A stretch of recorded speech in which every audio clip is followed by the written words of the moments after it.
Seemed like lots of nice people had a good time last night. And lots of people bought me drinks last night. I don't recall most of you. Except for you, Random Dave. Random Dave. Poor Dave.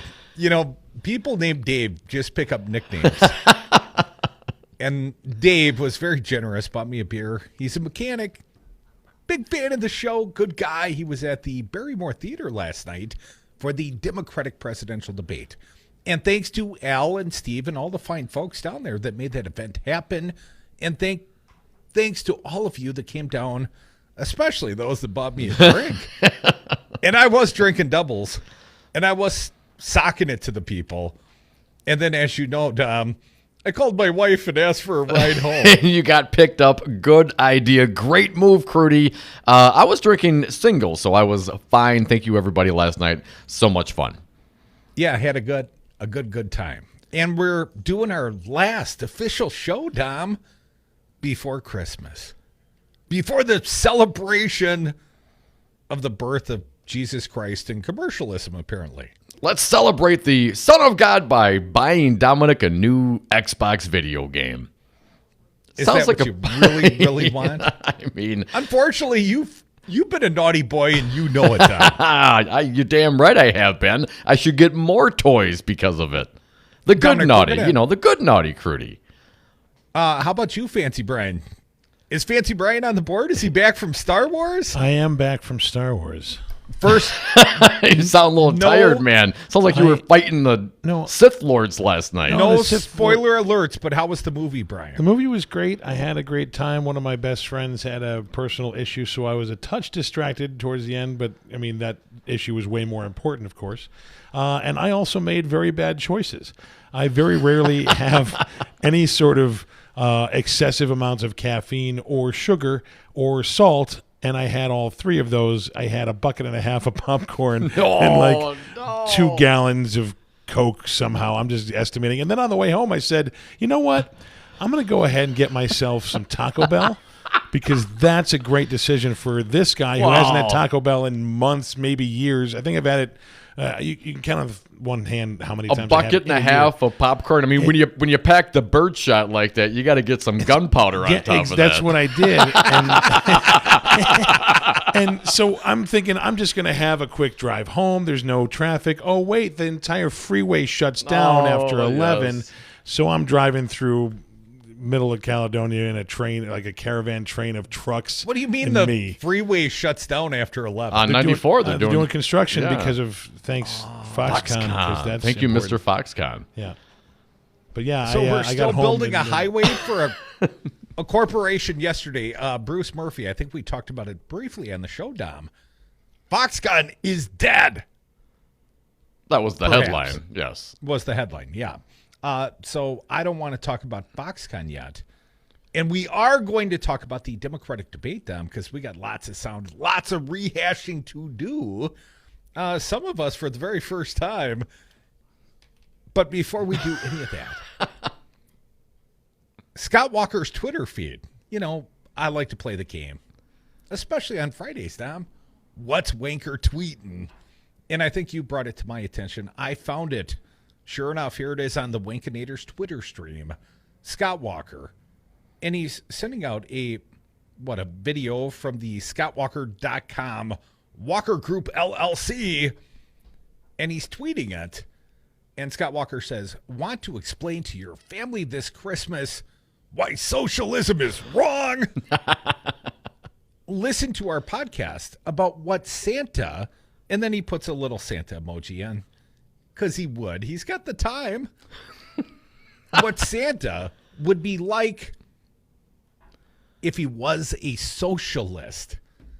Santa is a socialist. He's the world's best socialist. I thought he was a socialist. Hell, I thought Jesus was a socialist. But, what do I know? Who am I to argue the finer points of fiction between Santa and Jesus? We'll just, lean on Scott Walker to edify us all. I did not go to the scottwalker.com website, although you can. I'm not going to do it. I didn't listen to his podcast. I find him quite boring. Do you know the name of his podcast, at least according to the website I'm looking at right now? What is it, Dom? It's got a like the old style microphone. You can't recall courage. I mean, talking about peak and young, right? If it wasn't, it was either the recall or becoming an Eagle Scout. One of those two things was the highlight of that man's life. It was the Eagle Scout. I mean, he went on the presidential campaign and on the stage next to all the other Republicans, he stated that he's an Eagle Scout, and therefore that somehow qualifies him. And he said it more than once. I'm an Eagle Scout. Even Donald Trump is a college grad. That was the best part of his resume. Yeah, I mean, really, he used to run he track. peaked in, middle school, maybe sophomore year in high school?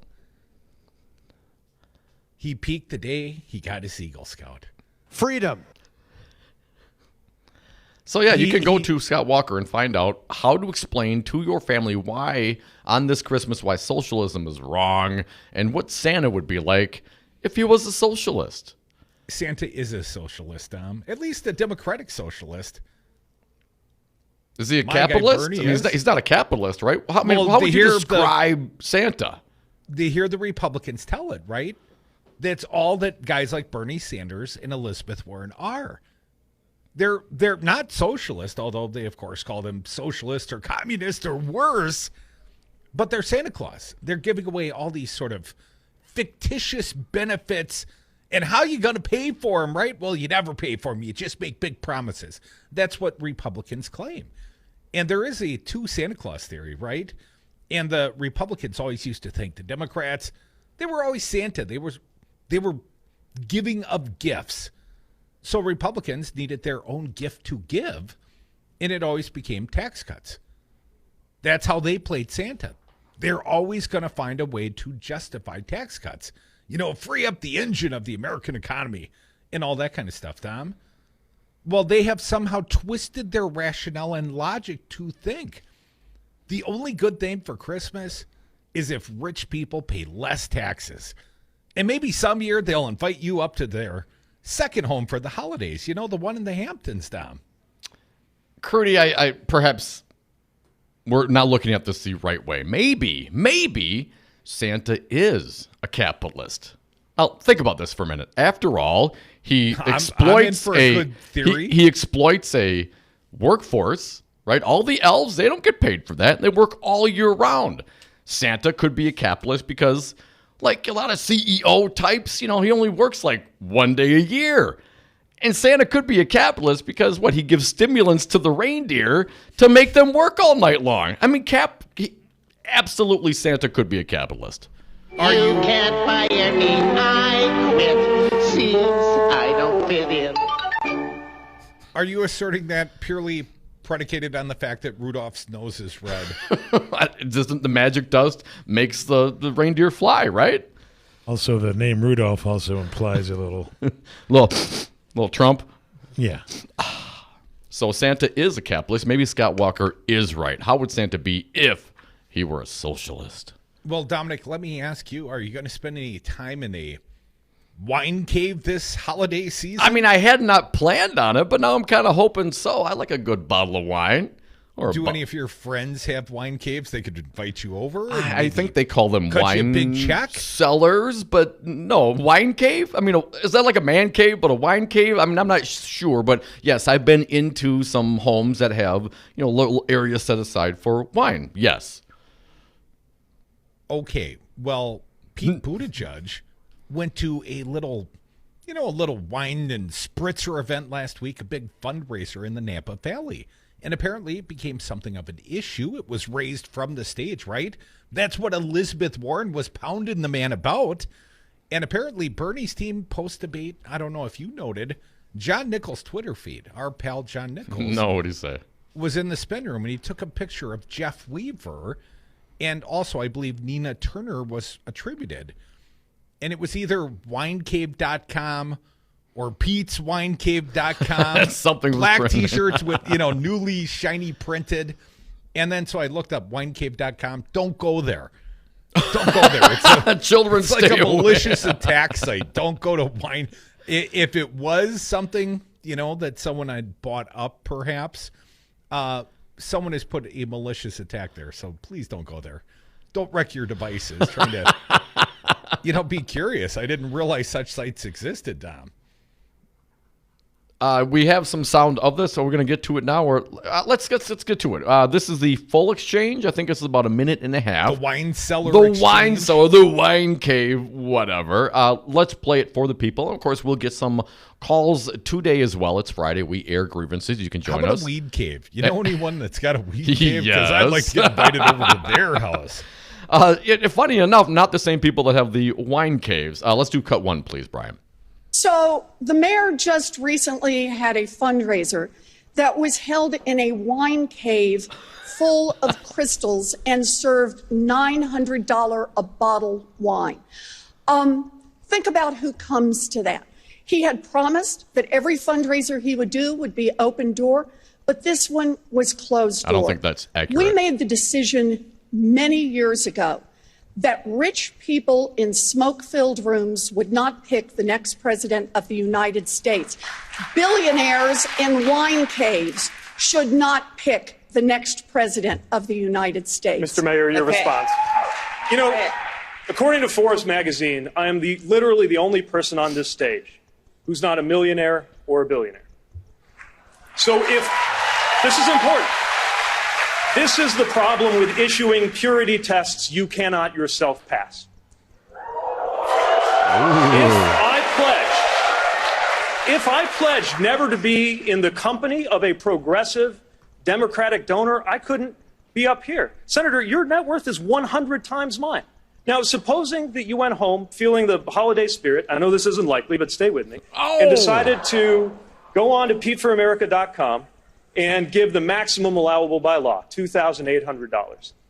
Would that pollute my campaign because it came from a wealthy person? No, I would be glad to have that support. We need the support from everybody who is committed to helping us defeat Donald Trump. Well, he parried that attack quite nicely. I'm not sure why did Elizabeth Warren, why'd she punch down like that? I thought that was punching down.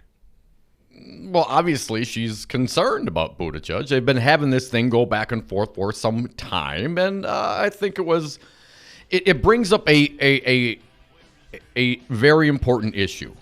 How do Dems, how do you broach this? How do you accept the money? And I think Buttigieg has a good point. The actual dollars themselves are probably not corrupting, but the ability for those same folks to write super PAC dollars and all that, well, that becomes the greater issue, right? I mean, how many people that we know in the Republican circles here in the state of Wisconsin wrote checks to not Scott Walker, but to PACs and other groups that Scott Walker, could control because Scott Walker asked, right? The money that is given to the candidate, the maximums at $2,600, no, not corrupting. But the process itself, yes, very corrupting. And who, Buttigieg or Warren, is anyone advocating for public financing of elections? I mean, what's the solution then, people, instead of just ripping on each other back and forth? But it raises, I think, important issues. Spoken like a man who's not spending the holidays partying in a wine cave. Hey, the holidays are not yet here. The night is young. We can see what happens, but I prefer the weed cave. Come back with us. We are the Devil's Advocates radio show. One of those dark money guys, Eric O'Keefe, on Righty Whitey Talk Radio in Madison today. Oh, really? If you want to tune into Vicky, but I don't recommend it. Come back, more Devil's Advocates. It's Friday. We air grievances. You are the enemy of the people. But other than that, I wish everybody a very Merry Christmas.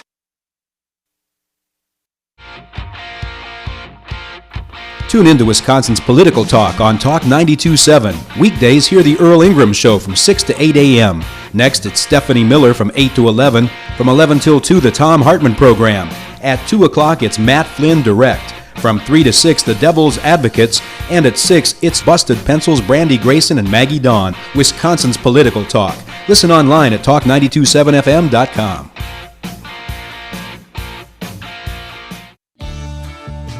Bachman Construction is your one-stop for full-service design-build projects, but our team also specializes in making repairs to your existing building. From problems from foundations to roofs, our team has seen just about every challenging situation imaginable. We provide quality construction to improve your business space. Quality is our foundation. Give Bachman Construction a call and let us know how we can create a better value for your space today. The impeachment of Donald J. Trump, on-the-ground coverage of the presidential debates and primaries, the Democratic National Convention in Milwaukee. Wisconsin will be the center of the political universe in 2020, and Talk 92.7 FM is taking our listeners and sponsors right to the center of the action. Now is the time to advertise with the fastest-growing radio station in Madison, Talk 92.7 FM. Call Luke Mathers at 608-819-8255 to learn more about 2020 sponsorship opportunities. This is Dom from the Devil's Advocates. You know, in the 7 years that Crudy and I have been doing the show, we have never had a more engaged, dialed in, and motivated audience. And we love them for it. Now is the time for you to reach the greatest audience ever. Call now. Advertise with the Devil's Advocates and Talk 92.7 FM. Market your products and services. Get your message out. Promote your events. Call Luke Mathers at 608-819-8255. That's 608-819-TALK. Or go to talk927fm.com and click on the sponsor tab. The Devil's Advocates. We drink when we toast. We toast when we drink. And we are back. Thank you for listening to the Devil's Advocates radio show, streaming on YouTube, Facebook, and on Twitter, and of course on the phones. Talk or text. It's toll free. Air your grievances today at 844-967-2789. So we've already played the soundbite, Elizabeth Warren attacking her rival, you know, this newly strengthening rival, Pete Buttigieg, for having a fundraiser in a wine cave. A wine cave, Dom. I've never been to a wine cave. I'd like to go party in a wine cave. But of course, when you are running for the presidency and you'd like to claim to be a Democrat, certainly, but a progressive, Pete Buttigieg, not so long ago, used to claim himself a progressive, Dom. And while I'm not exactly clear, and I've used this thought a few times recently, I'm not sure what this mutually assured destruction between Pete Buttigieg and Elizabeth Warren is all about. But the greater question, and we are going to play lots of highlights from the debate last night, the greater question I would have, unilateral disarmament. Now, Bernie Sanders has taken a very clear tack. No big dollar fundraisers. He's just not doing them. Of course, he has a great grassroots network, and he fundraises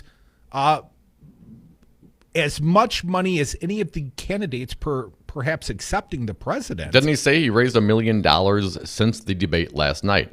Bernie did? Saw some headlines, yes. Bernie raised like $25.8 million last quarter, and he doesn't seemingly, it's not like he's losing steam. He's picking up steam. I think that was his biggest quarter as a candidate. So he's raising his money. He doesn't have to do the big dollar fundraisers. And Bernie has taken a very anti-corporatist attitude, anti-billionaire. I mean, if anybody was a loser last night on the stage, it was the concept of being a billionaire. And I felt somewhat bad for Tom Steyer, somewhat. You know, he could probably he'll be okay, drink a man. $900 bottle of wine himself and be, you know, okay by the time his head hit the pillow. He's not going to worry about paying the cable bill. But what about unilateral disarmament? I mean, I know Bernie Sanders has his belief system, and he's going to try and do it pure, quote unquote. But even Elizabeth Warren, she, you know, Pete Buttigieg's pushback, well, that's fine, Senator Warren, but when you were a senator, you did closed-door, big-dollar fundraisers. In fact, you transferred over $10.4 million from your senatorial account to your presidential account. So the attack rang hollow, perhaps, and I'm not sure why she went there, as I pointed out.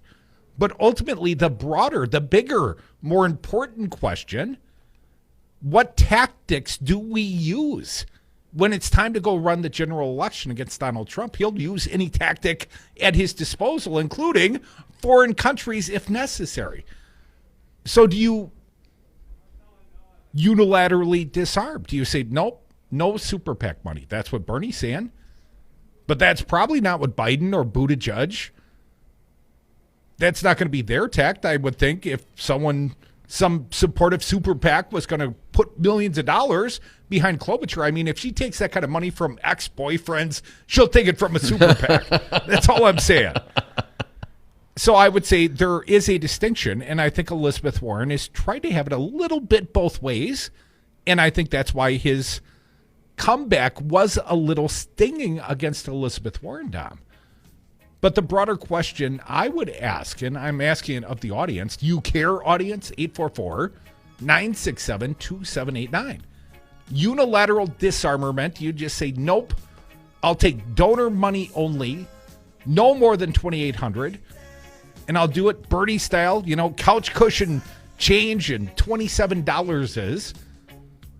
Or are you going to take some super PAC money? If you think that gives you a better position to win the election, let's not forget Barack Obama gave back the federal money, the matching funds, didn't want the public funding, wanted to exceed the caps. That was the first flip-flop of Barack Obama, wasn't it? I'm just pointing out. He did not disarm. As am I. He did not disarm. He felt like he needed the money to run a competitive campaign. And ultimately, that's a question I would have for our audience. We can all rationalize our integrity if we think, that's going to help us win. Just ask Mitch McConnell. Come back with us. More Devil's Advocates. You on the phones, perhaps. 844. I know, man. Did I mention I had a car accident? I'm a little kerfluffled. 844-967-2789. Want to see the super sexiest political show on earth? Check out the Devil's Advocates on YouTube. This is Dom from the Devil's Advocates. Curdy and I are thrilled to be back on the air in Madison, and the timing couldn't be better with the 2020 race just getting started. We are excited and want to personally thank Solidarity Realty, Madison Liquidators, the law offices of Lawton & Cates, Zero Res, 5 Nines, I'm Bored Games and Family Fun, and Crazy Lenny's e-bikes. These great businesses stood with us before our signal was even playing out, and we want our listeners to know these founding sponsors that brought Talk 92.7 FM to Madison. Please make sure to support and utilize all of our sponsors, because without them, we would not be able to provide you with this fine radio station. If you are looking to put your business in front of the greatest radio audience of all time, give us a call at 608-819-8255. That's 608-819-8255. Or go online at talk927fm.com to learn more about how your business can be part of Talk 92.7 FM, the greatest radio station ever. You are listening to WTTN 1580 AM Columbus and W224EG 92.7 FM Madison. Always streaming at talk927fm.com. Crudy, January 14th is the last Democratic presidential debate before the voters' caucus in Iowa. I think it's time for a road trip. Dominic and the Devil's Advocates will take our audience to Iowa for the Drake University Des Moines Register CNN debate pregame, and then broadcast the debate live on Talk 92.7 FM Madison and Talk 101.7 FM Milwaukee. January 14th, the Devil's Advocates at the Dem presidential debate. Tune in. Dom, the Devil's Advocates are going on an adventure. Join Crute and I for our inaugural 420 celebration from our friends at Expedia Cruise Ship Centers of Madison. Our political party runs for 7 nights over the 420 holiday in sunny and cannabis-legal California. The Hilton La Jolla Torrey Pines is near the beach, boasting a world-class golf course, and is just a few minutes drive from downtown San Diego. Expedia prices, local service. Visit them on Madison's west side off Mineral Point Road, or Google Expedia Cruise Ship Centers Madison. You concerned about speaking up at work? Do you feel like you have no say in your day-to-day work routine? Join Teamsters Local 344. Call 414-258-4545. Get a seat at the table. Join your brothers and sisters in negotiating for better wages, hours, and working conditions, and be part of the most powerful union in North America. Teamsters Local 344 covers sales and service throughout Southeast Wisconsin and package and airlines statewide. Contact Teamsters Local 344 at 414-258-4545 or at local344.org.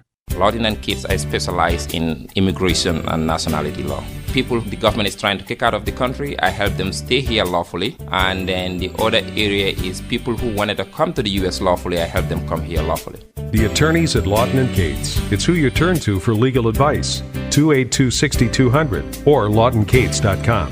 When you need an attorney, trust the voice of experience. The only choice, Lawton & Cates.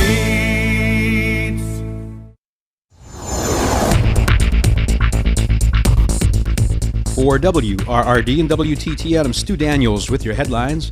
Governor Tony Evers and Assembly Speaker Robin Voss said yesterday that they didn't know if lawmakers could meet the deadline set in state law to close the Lincoln Hills School for Boys and the Copper Lake School for Girls. The teen detention centers were scheduled to close in 2021. Candidate for president Michael Bloomberg is scheduled to be in Milwaukee tomorrow evening to open his first campaign office in Wisconsin. And the Bucks beat the Lakers last night 111-104. The next game for the Bucks is Saturday night at Madison Square Garden against the Knicks. Forecast for Milwaukee and Madison tonight: partly cloudy skies, lows in the upper 20s. Tomorrow mostly sunny, highs in the low 40s. For Sunday, mostly sunny with highs in the upper 40s. You're listening to Wisconsin's Political Talk Network.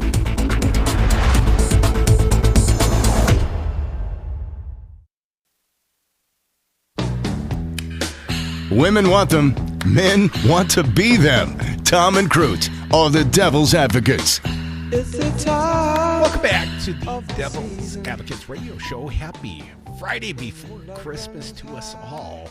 And Dom, I've got a self-indulgent story, but I'll put it on hold because I'd rather Walker bash with our buddy Andy from Beaver Dam. Andy, thanks for calling, man. What do you got? Well, are you guys familiar with Christiani Amanpour?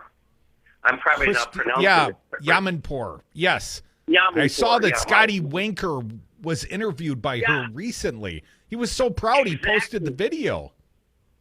They did. Well, I don't know if you saw it. I'm sure you did, but I mean, Scotty was like, he got a Merry Christmas, you know. I mean, he was just elated, and I failed to see why of all the people that can talk about the impeachment would be Scotty Winker from Wisconsin. I don't, a former governor at that, you know. Well, Andy, let's not forget that he likes to analogize his own personal recall with the impeachment, sort of an optional thing. You know, it's his persecution is similar to Trump's persecution, Andy. And Jesus. Jesus and Trump and Walker, they're all very similar characters. Very close. Right. Oh, he of course, she asked him several questions, as you saw in the video, and whatever, and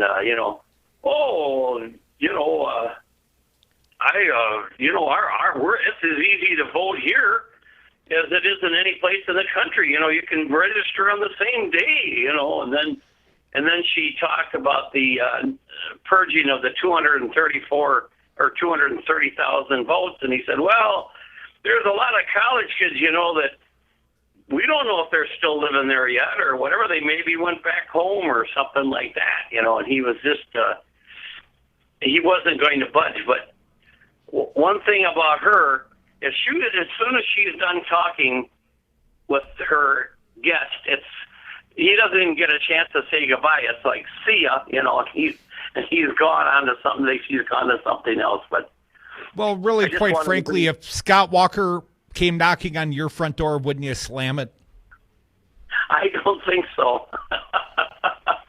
He's still complaining on Twitter right now, Andy. This one went out just 3 short hours ago. The Wankinator complaining.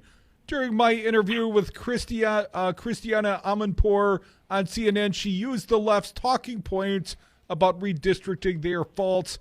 Eric Holder's group filed with the IRS shows that their mission is to favorably position Democrats for the redistricting process. Gerrymander for Democrats. So he's still not over it because anyone that would imply, just because he saw the most partisan gerrymander, perhaps in our nation's history here in the state of Wisconsin? Well, to imply that the Democrats, might want to level the playing field and have a fair redistricting, a nonpartisan redistricting process, anything less than cheating feels unfair to these victimized snowflakes, Andy. Oh, God. Well, and of course, she probably isn't even aware about the John Doe, the real well, perhaps where the real analogy between the impeachment should be drawn, because that man, the Wankinator, of course, I mean Andy, and thank you for your call and listening. But Scott Walker should have been indicted under campaign finance violations And I don't say allegedly. I think it's all there in the record. But thanks for the call, Andy. Isn't that the point, though? We're talking about, should Democrats engage in this super PACs? Well, I mean, if we're going to have this conversation, I think it goes along with some about the conversation I also had with some of our friends, like Pizza Box Mike, about how aggressive to be. I mean, if this is war, then is it not then appropriate for the Dems to do the kind of gerrymandering, right up to the line, make the Republicans take you to court and try to squash it? Pardon me. Is that, if this is war, then is that not then something that they should embrace? And of course, it goes contradictory to what I think a lot of the Dems are thinking. But if that's the case, then why not? Meaning, if we can control the levers of power, let's stick it to our political opponents. Exactly. To well, the our same ideology degree, we'll stick it to them. The same degree that they would do to you. Kind of like it's mirror politics plus one. Get them up a little Christ more. said, hit them just as hard and a little bit harder twice. Hit them twice. 844 Stick and move.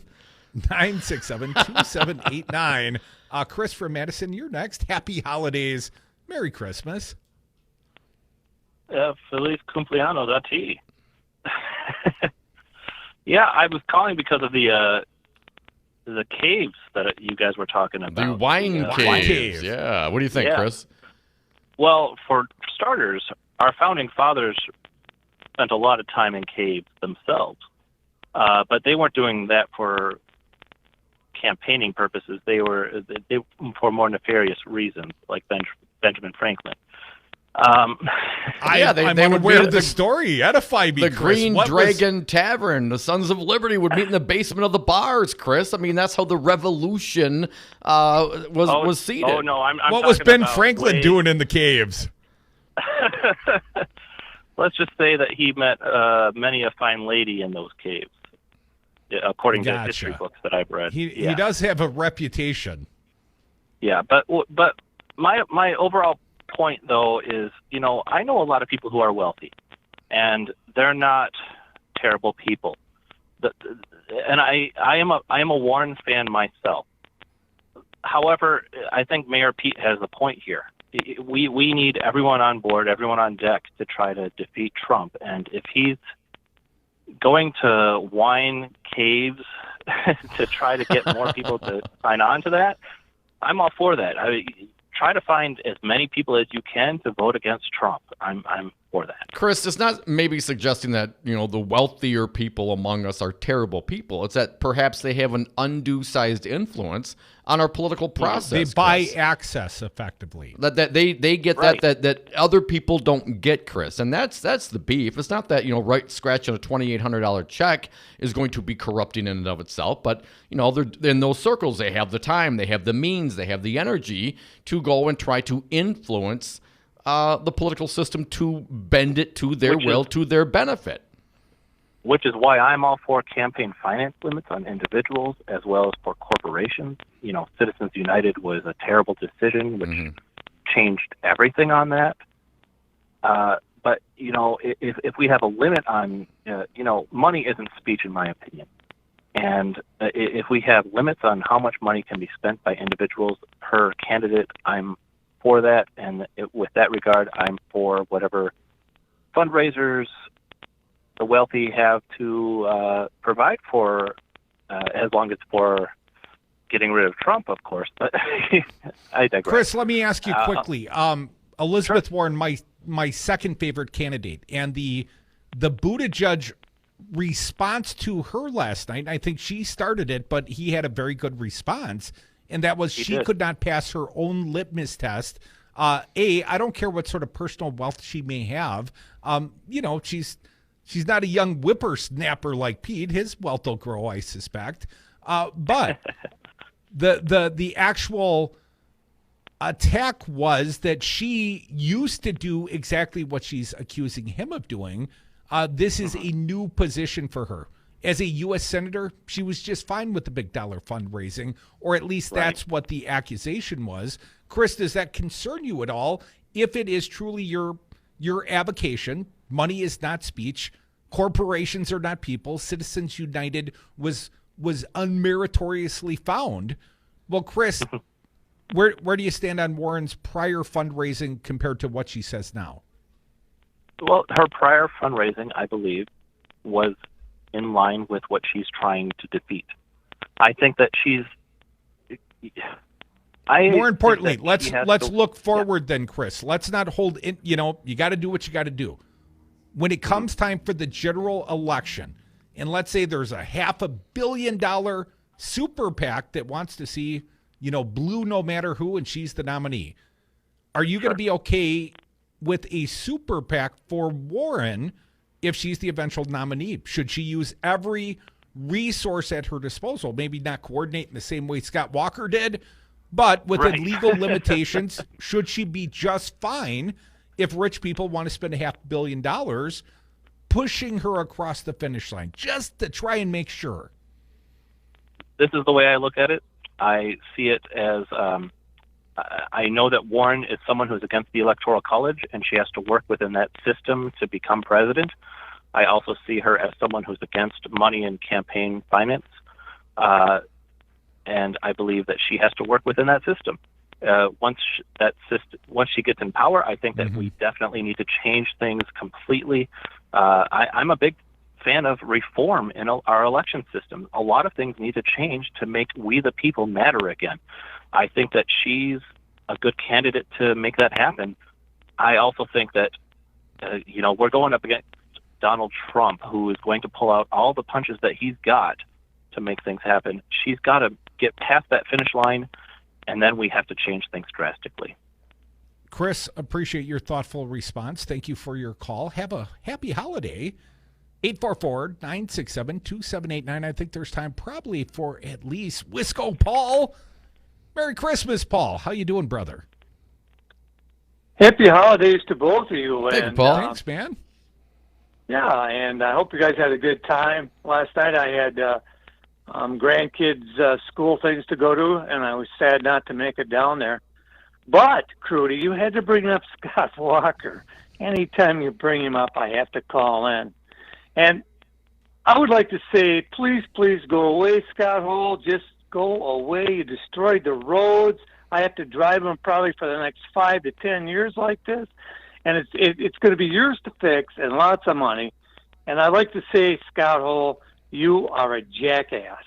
So just, I don't never want to hear from this man again. Tell him what you really think about him, Paul. Stop holding back. Republican Party, huh?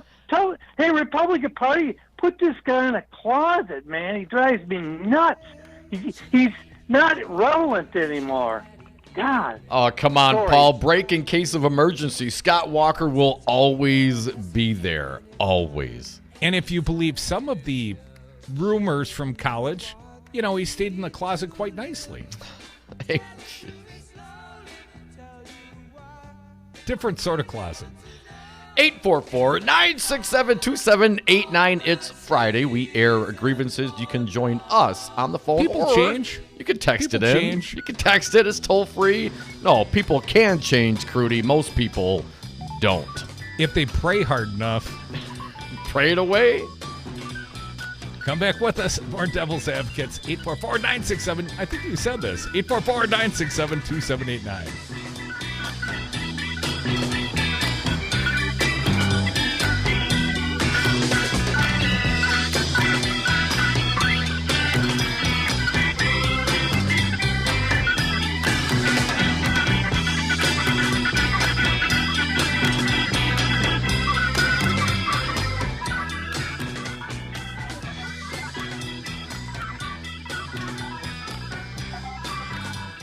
We have good roads in this state, and I hear that from people all the time. They say, I don't know what the heck they're talking about. No, I'm going to stay for a while. How about that? Jackass! What do you think of these online reports that say you had a love child in college? Now go home and get your f***ing shine box.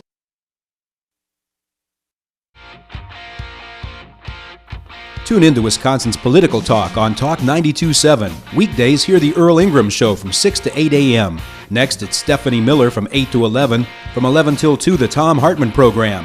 At 2 o'clock, it's Matt Flynn Direct. From 3 to 6, the Devil's Advocates. And at 6, it's Busted Pencils, Brandy Grayson, and Maggie Dawn. Wisconsin's Political Talk.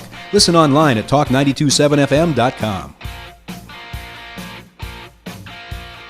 You concerned about speaking up at work? Do you feel like you have no say in your day-to-day work routine? Join Teamsters Local 344. Call 414-258-4545. Get a seat at the table. Join your brothers and sisters in negotiating for better wages, hours, and working conditions, and be part of the most powerful union in North America. Teamsters Local 344 covers sales and service throughout Southeast Wisconsin and package and airlines statewide. Contact Teamsters Local 344 at 414-258-4545 or at local344.org. When you need an attorney, trust the voice of experience. The only choice, Lawton and Cates. I was injured on the job. Both my legs were crushed. I was having trouble with my workers' compensation. They were able to go after the workers' compensation, Sedgwick, and get what I had coming. I was very satisfied with the results. Trust the voice of experience. Call the attorneys at Lawton and Cates. 282-6200. 282-6200.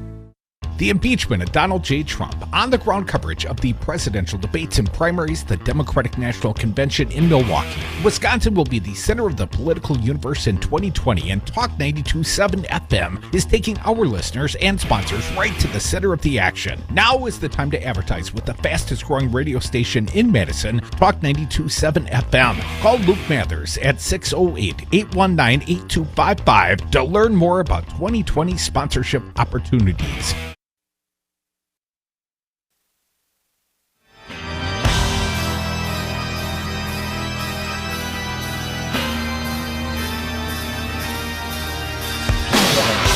Bring it? Oh, it's already been brought in. Tom and Crute are the Devil's Advocates. And we are back. Thank you for listening to the Devil's Advocates radio show. Happy Friday to us all. Phone lines are open toll-free 844-967-2789. Is this Christmas music? I believe it is. This is Fancy Brian Christmas music. What do we got here, buddy? Well, you mentioned being aggressive, and there's no better person to talk about being aggressive than Faith No More. Oh, all right. Be aggressive. It's kind of Christmassy. Dominic, I've got a few health tips, around the holidays from former Gubernator Scott Walker. Oh, great. He tweeted them out, Dom. How I stay healthy. Prayer and devotion daily. And then he's got, a prayer emoticon, the hands pressed together. Isn't that really a high five, but okay. Perhaps. Depends on how you see it. Ye of little faith. Then there's exercise, and he's got, I guess that's him running in some short shorts. I heard he used to run track. A little runner emoticon. And then he's got healthy eating habits.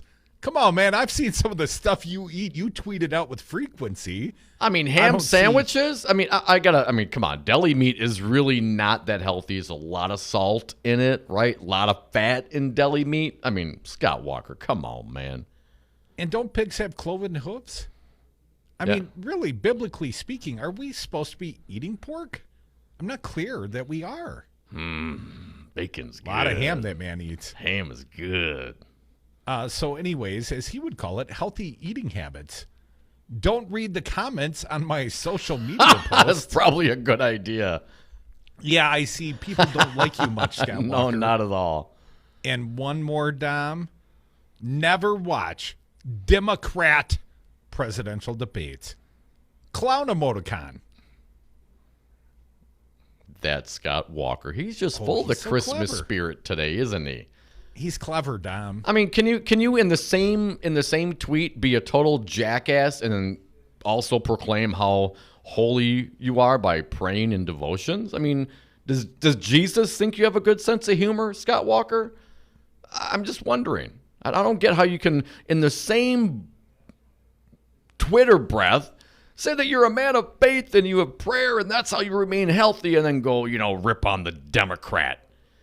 It seems kind of at odds with the religious tenet you claim to hold.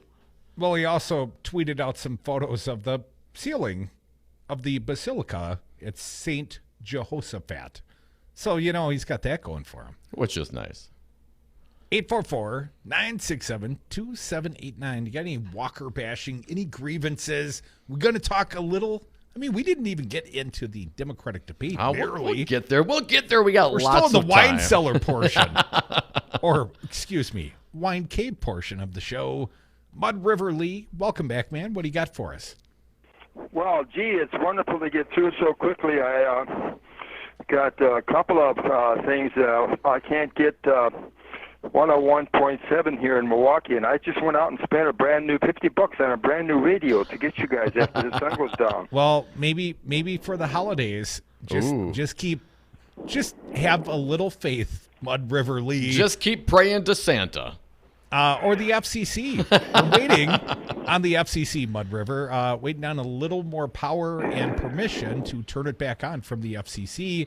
Well, okay. Mea culpa, my beyond your friend. It's control, driving me but nuts.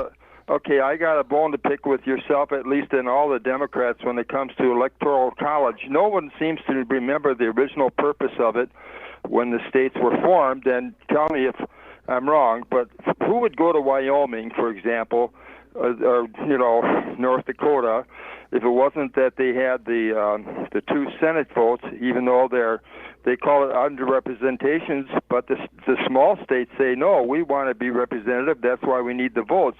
And 2 guys in the Senate, despite the size of the state. California's got 2 people in the Senate. So the Electoral College, I thought, followed those same principles, but nobody defends. All the Democrats are against it. What am I missing? You mean, no, I don't think all Democrats are against the Electoral College.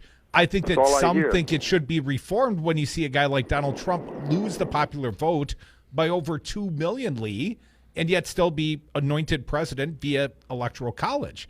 And at some point, it is sort of the rural-urban divide, Lee. Because, you see the big red maps that Trump likes to show. Trump did great in counties where there's more cows than people. The Great West, the rural areas, that's where Donald Trump thrived. And I would say, Lee, the urban areas that are tightly and densely populated, those are the areas where Democrats typically do well and Republicans do not.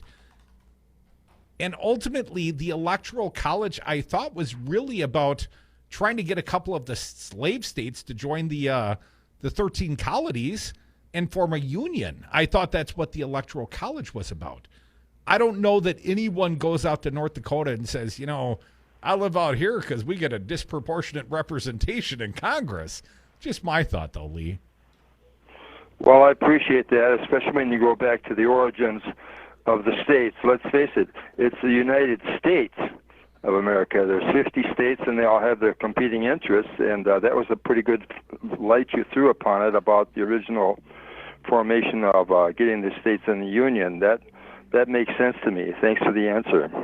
Well, sometimes I misremember, though, Lee. You always got to check me. Thanks for the call, man. But it's a good point, though. Right? I often check my own facts, and fortunately, I usually get it right. But, I got to check myself sometimes. But recently, there was some article in Wisconsin about some county in northern Wisconsin coming out as a Second Amendment friendly kind of county, the sheriff. And we talked briefly, maybe a month or so ago, about what that meant. But ultimately, the county had, I looked it up, 4,000 or 5,000 total residents in the entire county. So when you see that county, and I'm assuming it went red for Trump, it's all red. Huge red spot. But realize there's only 4,000 or 5,000 people in that entire county, and they all didn't vote for Trump. Hell, they all didn't vote.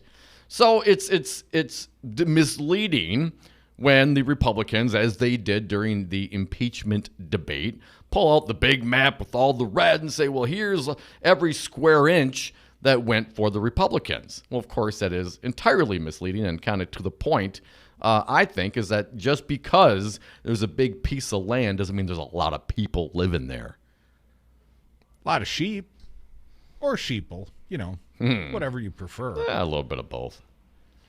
844-967-2789. Dom, I got to think that Joe Biden was the big winner last night of the debate, in that Joe Biden, according to many's belief, had his strongest night of the debate season. 6 so far.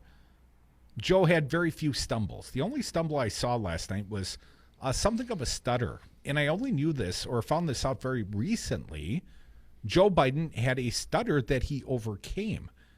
And at one night, it was very, one point of the night last evening, it was very pronounced. He stuttered quite pronouncedly. And Sarah Huckabee Sanders went after him and ridiculed him a little bit on Twitter, and subsequently has had to, or chose to, delete the tweet and make something of a public apology. Apparently, it was only funny until someone pushed back. Here's what Biden said. The little kid who says, I can't talk. What do I do? Biden said, affecting a stutter on the I. I have scores of these young men and women that I keep in contact with. Minutes later, President Trump's former press secretary, Sarah Sanders, sent out a tweet with 15 I's in a row, a typographical insult aimed at Biden. I have absolutely no idea what Biden is talking about, she tweeted, adding the hashtag #DemDebate. Within moments, Biden's Twitter account engaged Sanders. Quote, I've worked my whole life to overcome a stutter, he tweeted, and it's my great honor to mentor kids who have experienced the same. It's called empathy. Look it up. A few minutes later, Sanders responded, seeming to walk back her former comments. Quote, to be clear, was not trying to make fun of anyone with a speech impediment, simply pointing out I can't follow much of anything Biden is talking about. Oh, sure. Sure. Come back with us. We are the Devil's Advocates. Hour 2 is next. You're on your way to go eat some Chex Mix somewhere. Maybe you have a cold one. Well, don't do so before you call us at 844-967-2789. We'll air some holiday grievances.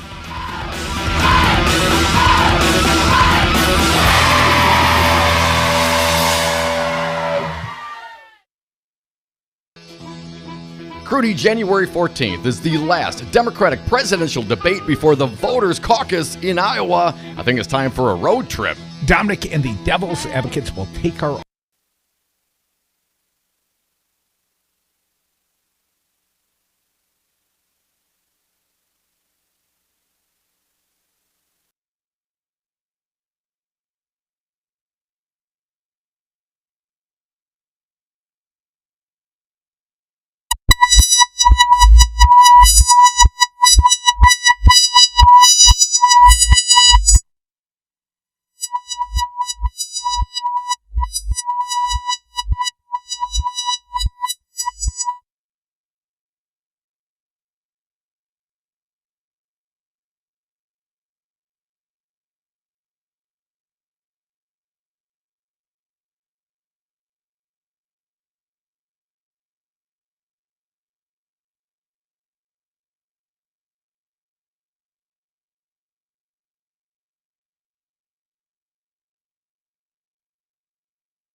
Security warning. I'm Mike Moss. With AAA predicting the biggest travel season in almost 20 years, correspondent Joe Ramsey says flu season is in full swing. The Centers for Disease Control and Prevention says the infection has already killed 1,800 people since the official season began late in September. It's sickened at least 3.7 million others and sent 32,000 to the hospital. The CDC says it doesn't expect new cases to slow down anytime soon, and it's not too late to get a flu shot. A TSA whistleblower says the agency is putting too high a priority on speeding people through airports and not enough attention on security itself. Jay Brainerd's concerns are being investigated, but the report is already several months delayed. The TSA says it remains confident in security procedures for the 42 million air travelers moving in and out of airports over the holidays. A disturbing story from Des Moines, Iowa, where Police Chief Mike Venema says 42-year-old Nicole Franklin has been charged with intentionally driving into a teenager. Franklin not only admitted to being the driver of the car that struck this girl, but also that she had done so intentionally. Franklin told investigators that she ran the girl over because she was, in her words, a Mexican. She went on to make a number of derogatory statements about Latinos to our investigators. Franklin was already in jail on a separate assault charge when police interviewed her about the hit and run. More than a week after her 33-year-old Austin, Texas mother and her infant daughter went missing, police now say they believe they have found the woman dead more than 100 miles away. But the baby is apparently safe. The suspect is charged with kidnapping and tampering with a corpse. On Wall Street, stocks were up today. The Dow up 78, S&P up 15, the Nasdaq up 37. I'm Mike Moss. Here is some. Tune in to Wisconsin's Political Talk on Talk 92.7. Weekdays, hear the Earl Ingram Show from 6 to 8 a.m. Next, it's Stephanie Miller from 8 to 11. From 11 till 2, the Tom Hartman Program. At 2 o'clock, it's Matt Flynn Direct. From 3 to 6, the Devil's Advocates. And at 6, it's Busted Pencils, Brandy Grayson, and Maggie Dawn. Wisconsin's Political Talk. Listen online at talk927fm.com.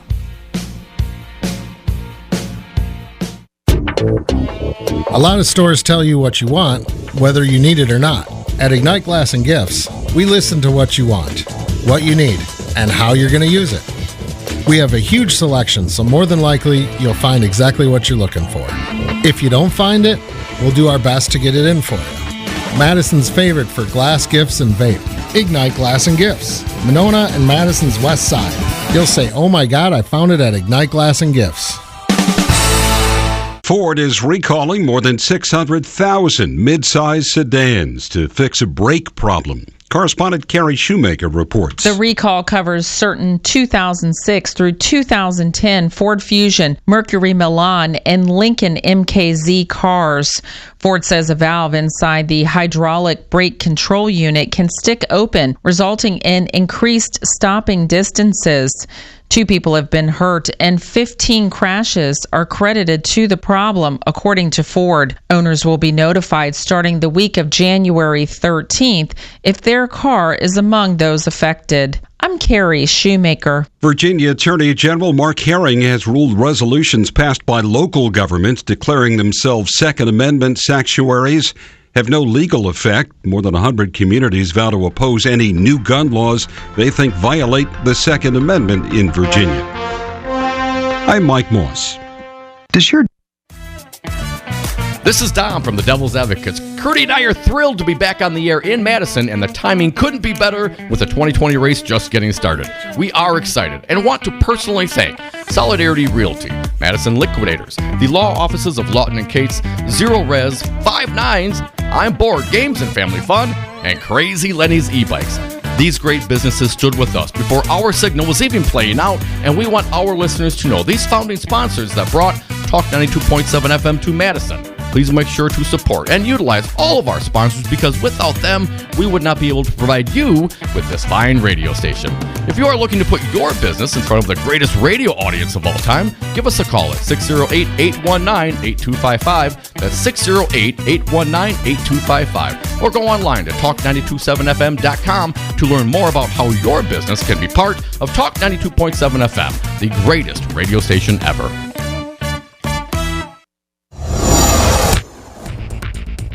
For WRRD and WTTN, I'm Stu Daniels with your headlines. Former Green Bay Packers player Kabir Bajabiamila posted a 30-minute anti-Christian and anti-police rant on YouTube Wednesday morning after he was nearly arrested on Tuesday. 2 of his friends were arrested for trespassing and weapons charges. The incident happened at the Assembly of God Church in Green Bay, where his sons were involved in a Christmas program. In the video, the former defensive end attacks his estranged wife and oldest son and says Satan is controlling his son. Bajabiamila said, quote, "They got my sons, my property, doing pagan worship, and I told them I forbid it, and they dishonor me and say it's okay for my sons to dishonor their father. They used the sons, the children, to oppress the man, and the woman rules over them so that the man walks in error," unquote. You're listening to Wisconsin's Political Talk Network. Warning, you are about to listen to the greatest radio show ever. And due to contractual obligations and to shield our airwaves corporate licensees from any semblance of liability, responsibility, and gullibility, we must tell you the views represented on this show are not necessarily those of this station or its management. This radio show contains differing points of view on current political topics, and due to the nature of its contents, it should be heard by everyone. Thank you for listening. 3, 2, 1. Now live from the heart of liberal Wisconsin, where the political party is just beginning, welcome to the Devil's Advocate Show. Best friends proving it's never personal, only politics. Now here are your hosts, Dom and Crute. Welcome back. Hour 2 of the Devil's Advocates radio show. Happy Friday to us all, Dom. Almost a long holiday weekend, but we ain't done yet. We still got plenty of time for your Friday grievances at 844-967-2789. Now, Dom, we threatened to talk about the Democratic presidential debate. We haven't scratched the surface yet, but before we get there, I've got some new polling. All right. Morning Consult. This one I found on MSNBC. Favorable, unfavorable amongst Democratic primary voters. Did you catch all that? The 2020 Democratic race amongst Democratic primary voters. So they're polling the Dems. And the question is, who do you like? Who don't you like? And I'm going to go down the list, Dom. Should I start from the bottom? Sure. Like lowest favorability ratings? Amy Klobuchar. Really? And everybody keeps bragging about what a big night Amy Klobuchar had last night. I have yet to see her.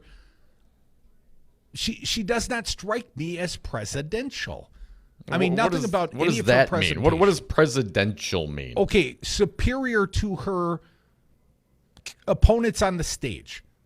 She is not better than any of them in any single in what? fashion. In what? In her policies, in her I mean, presentation? all she talks about is legislative minutia, man. I don't get excited about that. She's not inspiring to me. I don't think saying, let me tell you all the things I can't accomplish in life. So rhetorically uninspiring. I think the positions she takes are uninspiring. I think to talk about her legislative record, great, but it means you haven't held the big job yet. You haven't been a chief executive. I come away quite unimpressed, much like apparently the people polled by Morning Consult. And when was the polling done? Ended on December 15th. Apparently a big poll. Okay, so obviously then before the debate last night, and I actually talked to some people as they were leaving the Barrymore Theater in Madison last night, and Amy Klobuchar came up more than once as someone who surprised them with her presentation yesterday. No doubt. She had her best night. She had her greatest opportunity, at least time on the stage and ability to speak and espouse her positions. I mean, she was kind of the peacemaker between Buttigieg and Elizabeth Warren. I didn't come here to have this fight. I want to talk about stuff the American people care about, something of that effect. Shush them, Dom. You know how I like being shushed. Here she is. At the bottom, at least plus and minus, favorable, unfavorable. Favorable, 36%. Unfavorable, 15%. So there are a lot of people that have little or no opinion of Amy Klobuchar. I'm sorry, I want to repeat that. 36% favorable? So she's plus 21. Okay, thank you. Klobuchar, plus 21. And she's the lowest on this list. Lowest on the list, at least as a percentage that find her favorable. Second lowest on the list, billionaire Michael Bloomberg. Now, Bloomberg did have a fan in the crowd last night. There was a Bloomberger in the back. Is that what they're called, Bloombergers? Well, I made it up last night. I thought it was quite clever at the time. Bloomberg finds his favorability rating at 42 and his unfavorable at 28. Now, I would point out Bloomberg has the highest unfavorable rating amongst any of the Dems polled. Tom Steyer is not on this list, by the way. So the other billionaire that was on the debate stage, he did not make this list. I would point out Bloomberg will be in Milwaukee tomorrow, Dom. Bloomberg's opening up his first campaign office in the state of Wisconsin. And as near as I can tell, this will be the first campaign office, the first official paid presidential campaign office in the state of Wisconsin. Apparently, he's getting out the checkbook, Dom, in more ways than one. He's starting to make investments on the ground in Wisconsin before any other candidate. His donors will be very happy to hear that. He's a donor. He's self-funding. That may point keep exactly. him off the debate stage. He has already made the criterion. Do you see the DNC came out with new debate criterion? I did not. For next month. I believe it's multiple polls, national polling at 5% or early state polling at 7%. And Bloomberg already meets the polling threshold. His TV ad buy has already thrust him to the prerequisite number of polls.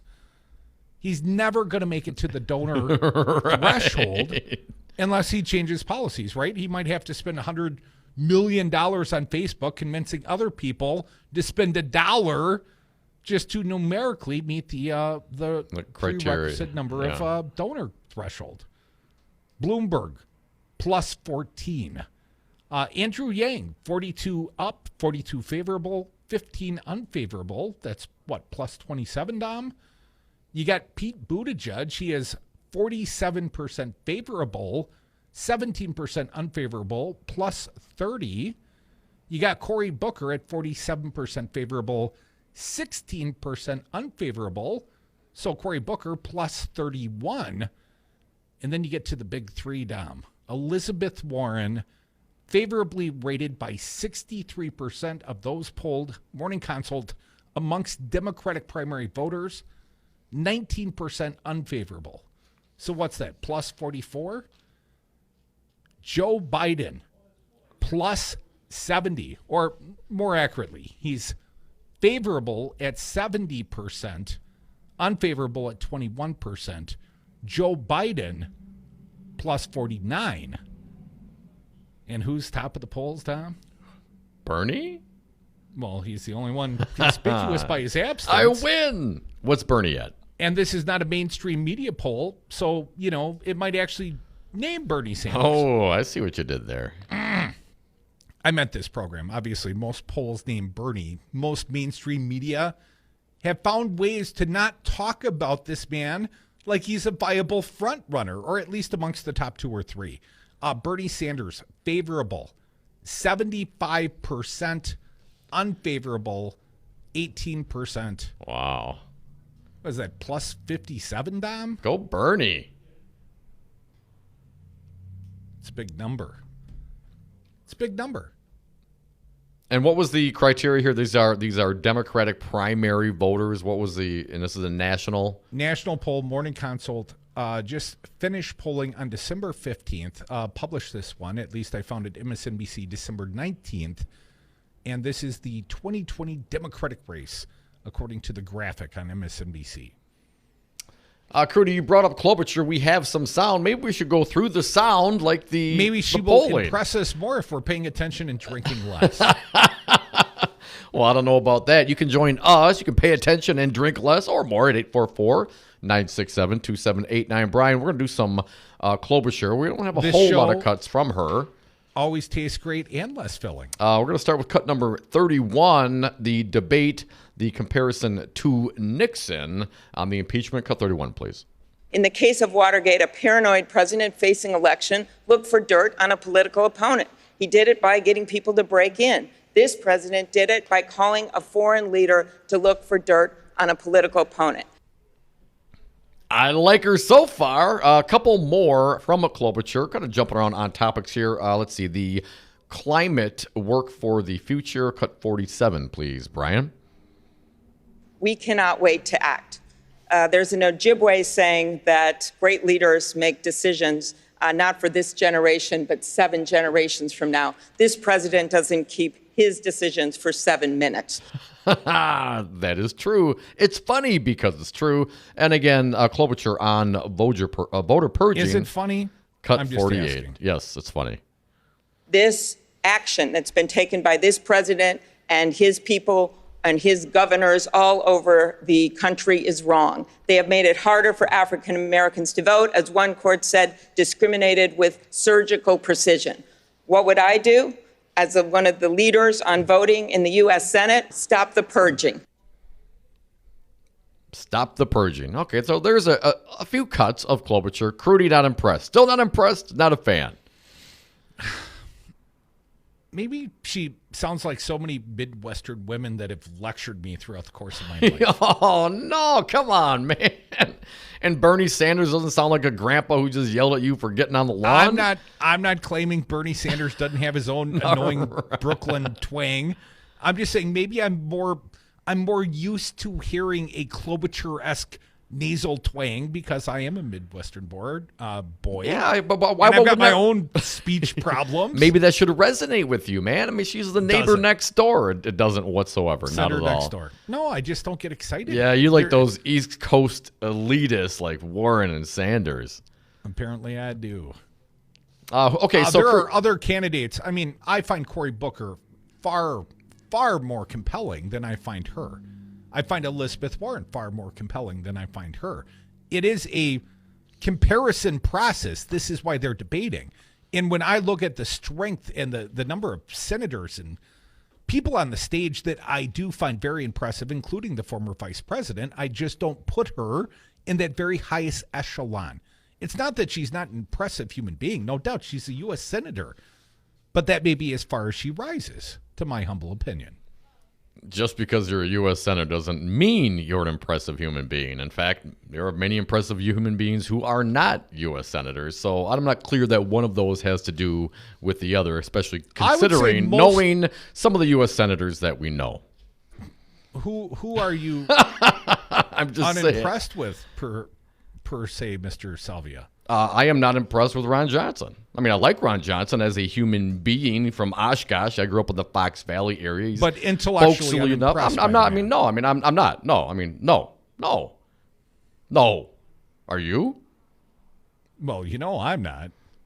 Okay, but he's a U.S. senator. I mean, so just because someone is a senator, just because, and I don't know, it's like we put these people up, not we, but some people put the politicians up on a pedestal. Oh, they're a representative. They're a senator. What? So what?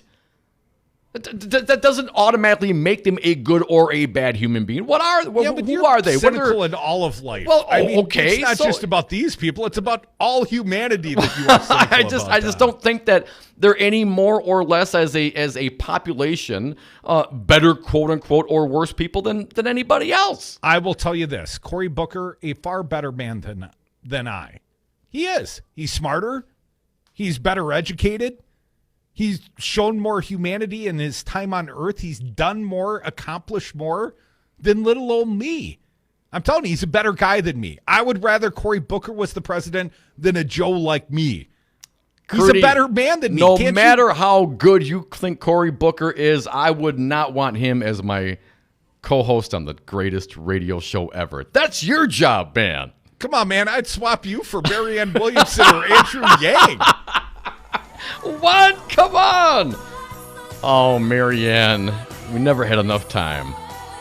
Dominic, all I want for Christmas is you as my co-host on the greatest radio show ever, and perhaps some audience participation as well. Call us up. Dial them. 844-967-2789. Do you have a favorite last night? Did anyone surprise on the upside? I've heard many and read a few articles. Amy Klobuchar certainly had her best night. Just her best is not good enough to impress Crudy. I'm sorry. I'm just not that impressed. There are more impressive human beings on that stage. Far more impressive. I mean, some of the most impressive human beings I've ever met didn't even make it on the stage last night. No, Amy Klobuchar. I was in front of the stage, behind the table at the Barrymore with you, Crudy. So that's why. I wouldn't vote for you for president either. Yeah, you would. I mean, maybe against Trump, but then it's a coin flip. I might have to hold my nose and do it, man. Come on. No, I want someone better than me to be president. Don't you understand? Better. I'm looking for the best and the brightest. Not someone like us. Come back with us. More Devil's Advocates. At least we're sexy. I always hear about the elite. You know, the elite, they're elite. I went to better schools than they did. I was a better student than they were. I live in a bigger, more beautiful apartment, and I live in the White House, too, which is really great. But other than that, I wish everybody a very Merry Christmas. How did Scott Walker win 3 governor's races in Wisconsin? How did Donald Trump win Wisconsin, carry the presidency despite losing the primary to Ted Cruz? Right-wing talk radio. 81 stations spewing 235 hours a day of variety hate across the Badger State. You cannot win elections in Wisconsin by ceding the airwaves to Republicans, especially in Milwaukee and the Wall counties. The answer, we built a Wisconsin political talk network, 2 Metro FM stations in Milwaukee and Madison, rural AM stations in Waukesha and Columbus, covering 2.5 million Wisconsinites with our message. I used my own savings, my credit, pledged my home, sold my business. I'm all in. Are you? Can you stand with us now? I have built a messaging tool. We have assembled a great team, but changing outcomes requires rapid promotion and costs money. Can you help me? Can you buy ads, promote your campaign, or give a direct donation? If you can help us, go to GoFundMe.com and search Resistance Radio Wisconsin. Still looking for the perfect gift? Need a great game for your next holiday get-together? Hey, it's Patrick, one of the new owners of Pegasus Games, here to let you know that we've got a brand new, fully stocked inventory. So head on over to Pegasus Games for board games, party games, strategy games, trading card games, miniatures, and so much more. We're Wisconsin's oldest existing game store, bringing people together since 1980. From beginners to lifelong gamers, everyone has a home at Pegasus Games off Odana Road. Pegasus Games, home to the games you never outgrow. Hey, Darcy, I just saw the perfect house, and I want you to help me write an offer on it. I'd be happy to, Dom. Were you at the open house? No, I just called the sign and had the agent show it to me. I don't want to bug you. Oh, Dom, how many times have you heard me say don't call the sign? But you called the agent working for the seller, and once you see the property with that agent, I'm no longer free to write an offer on it. So you need to hire us from the beginning, help you find the right home, negotiate on your behalf, and protect your interests all the way through the process. And it shouldn't cost you a dime. Solidarity Realty. They're real, they're solid, and they're honest. Find them at solidarityrealty.com.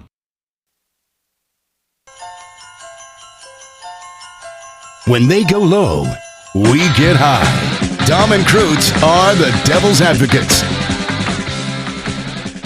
And we are back from the 420 break. Thank you so much for listening to the Devil's Advocates radio show. You can join us on the phones at 844-967-2789. Let's get to them. Joe from Madison, you're next. Thanks for calling. Happy Friday, Joe. What do you got for us?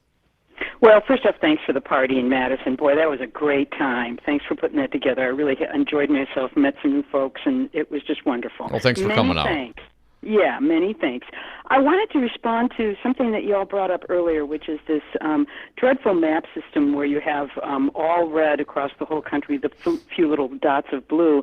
And you had mentioned, Dom, you were talking about the county in Wisconsin that was in the news that only had 4,000 in its county. That was with the old, the story was back in November, and it had to do with a county that declared itself a Second Amendment sanctuary county. Yes, there you go. Thank you. Remember?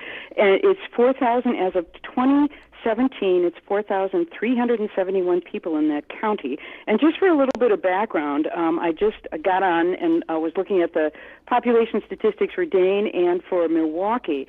So you got 4,000 plus in Florence County. You have 552,362 in Dane, so over 500,000 in Dane. And in Milwaukee, you're looking at 948,000. That is edging toward 1 million.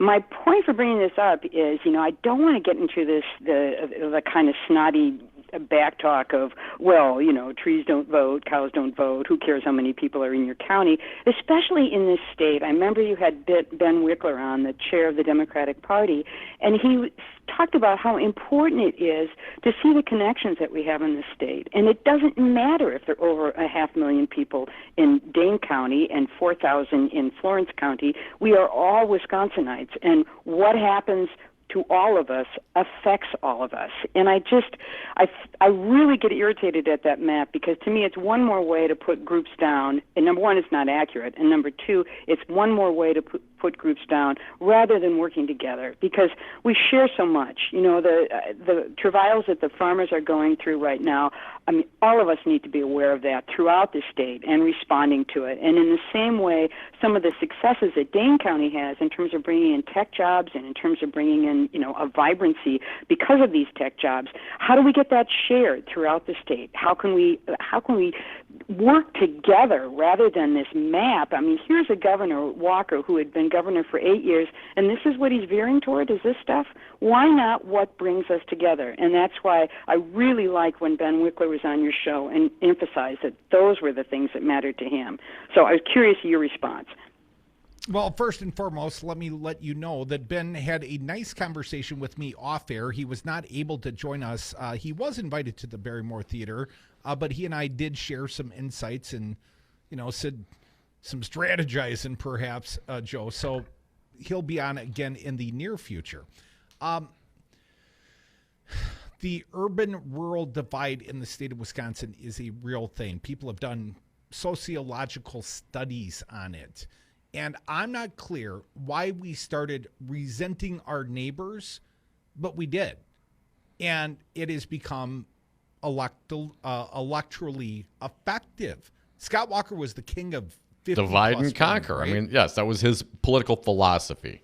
And it was those of us that worked outside the public sector against the public sector unions.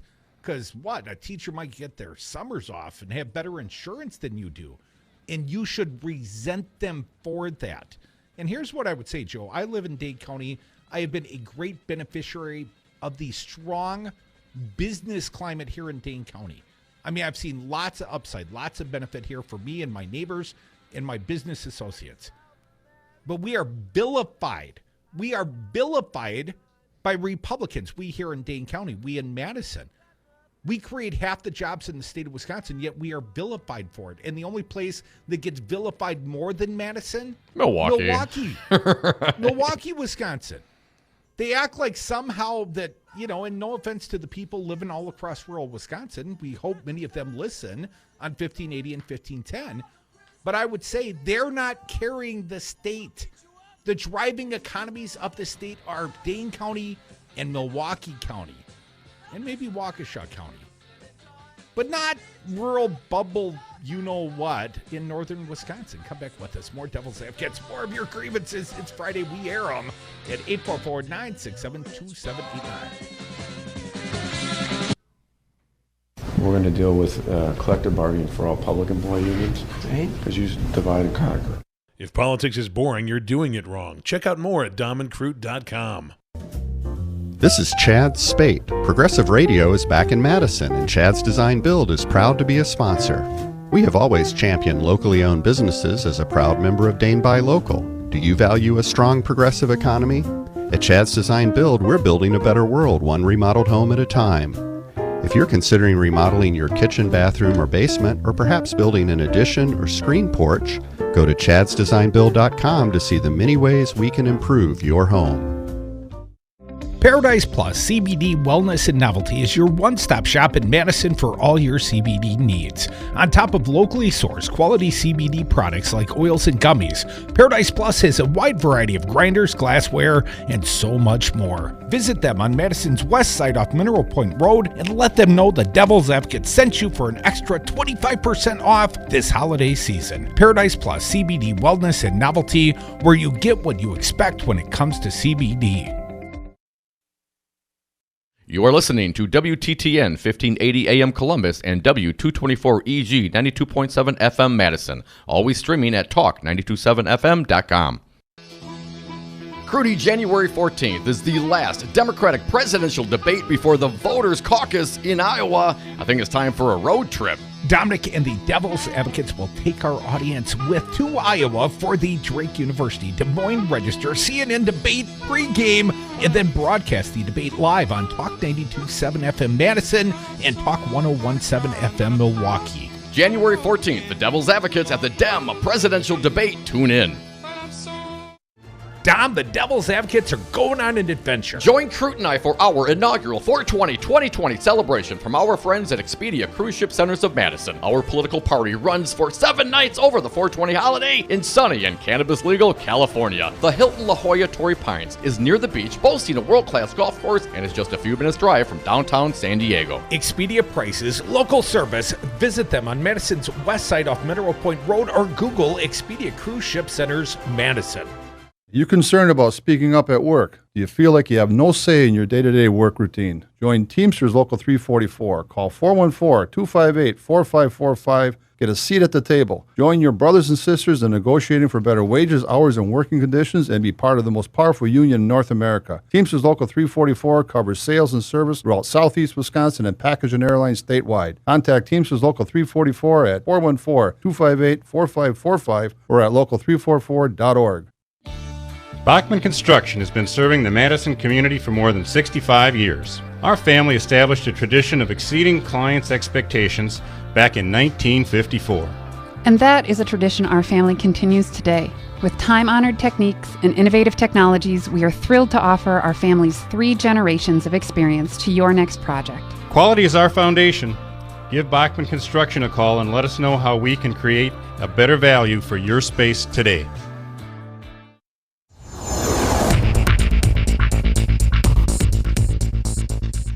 For WRRD and WTTN, I'm Stu Daniels with your headlines. Republican lawmakers yesterday refused to show up to a budget meeting called by Governor Evers to discuss funding for homelessness. That is, despite a state law that says the Budget Committee, quote, shall hold special meetings upon call of the governor, unquote. The Milwaukee School Board voted last night to ask taxpayers to approve a referendum that would raise $87 million. The question will be on the ballot for the April 7th election. And the Packers game this week is on Monday night in Minnesota against the Vikings. Forecast for Milwaukee and Madison tonight partly cloudy, lows in the upper 20s. Tomorrow mostly sunny with highs in the low 40s. You're listening to Wisconsin's Political Talk Network.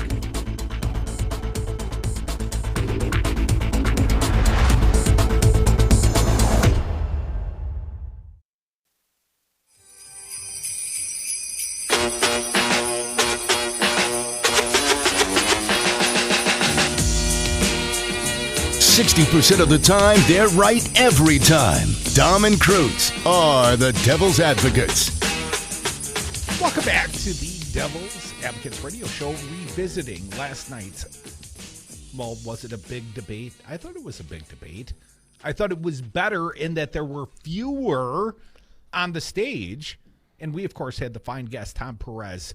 Tom's not having it, Dom. They're trying to winnow further, higher standards for qualifications. He is not bowing to the pressure of Cory Booker or any of the other candidates.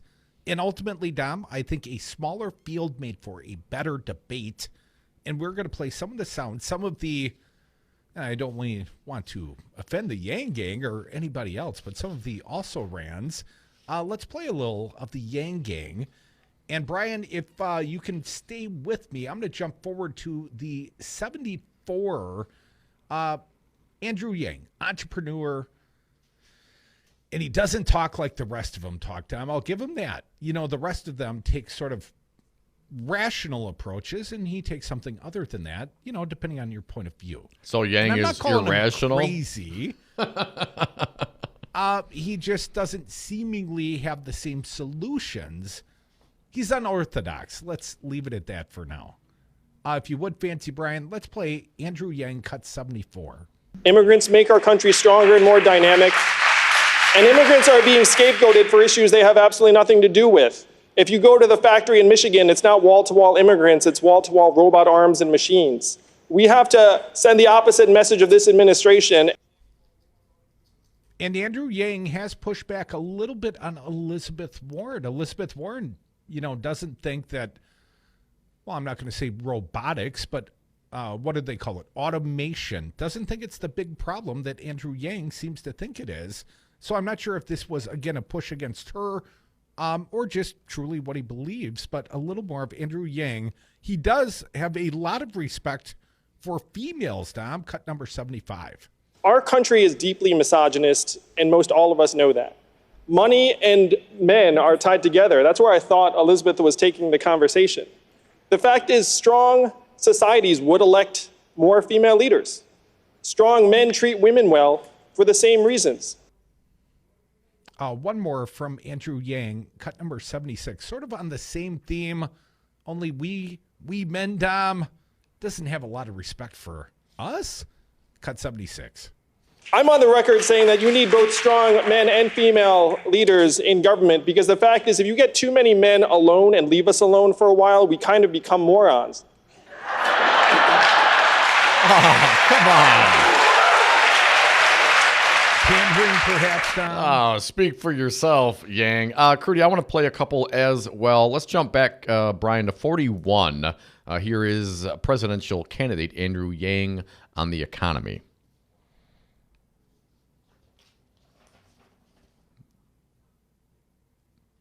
The fact is, this unemployment rate and GDP have very little relationship with people's lived experience on the ground. If you're a recent college graduate, you have a 40% chance of doing a job that doesn't require a college degree. That doesn't show up in the headline unemployment rate, nor does all of the families that are working 2 or 3 jobs to get by.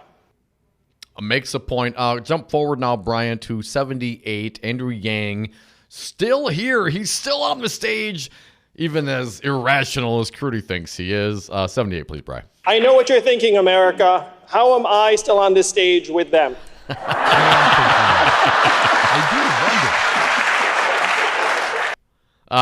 Maybe the next do 79, then we'll be done with the Yang. Our country is falling apart. Our senior citizens are working until the day they die. Our kids are addicted to smartphones or drugs.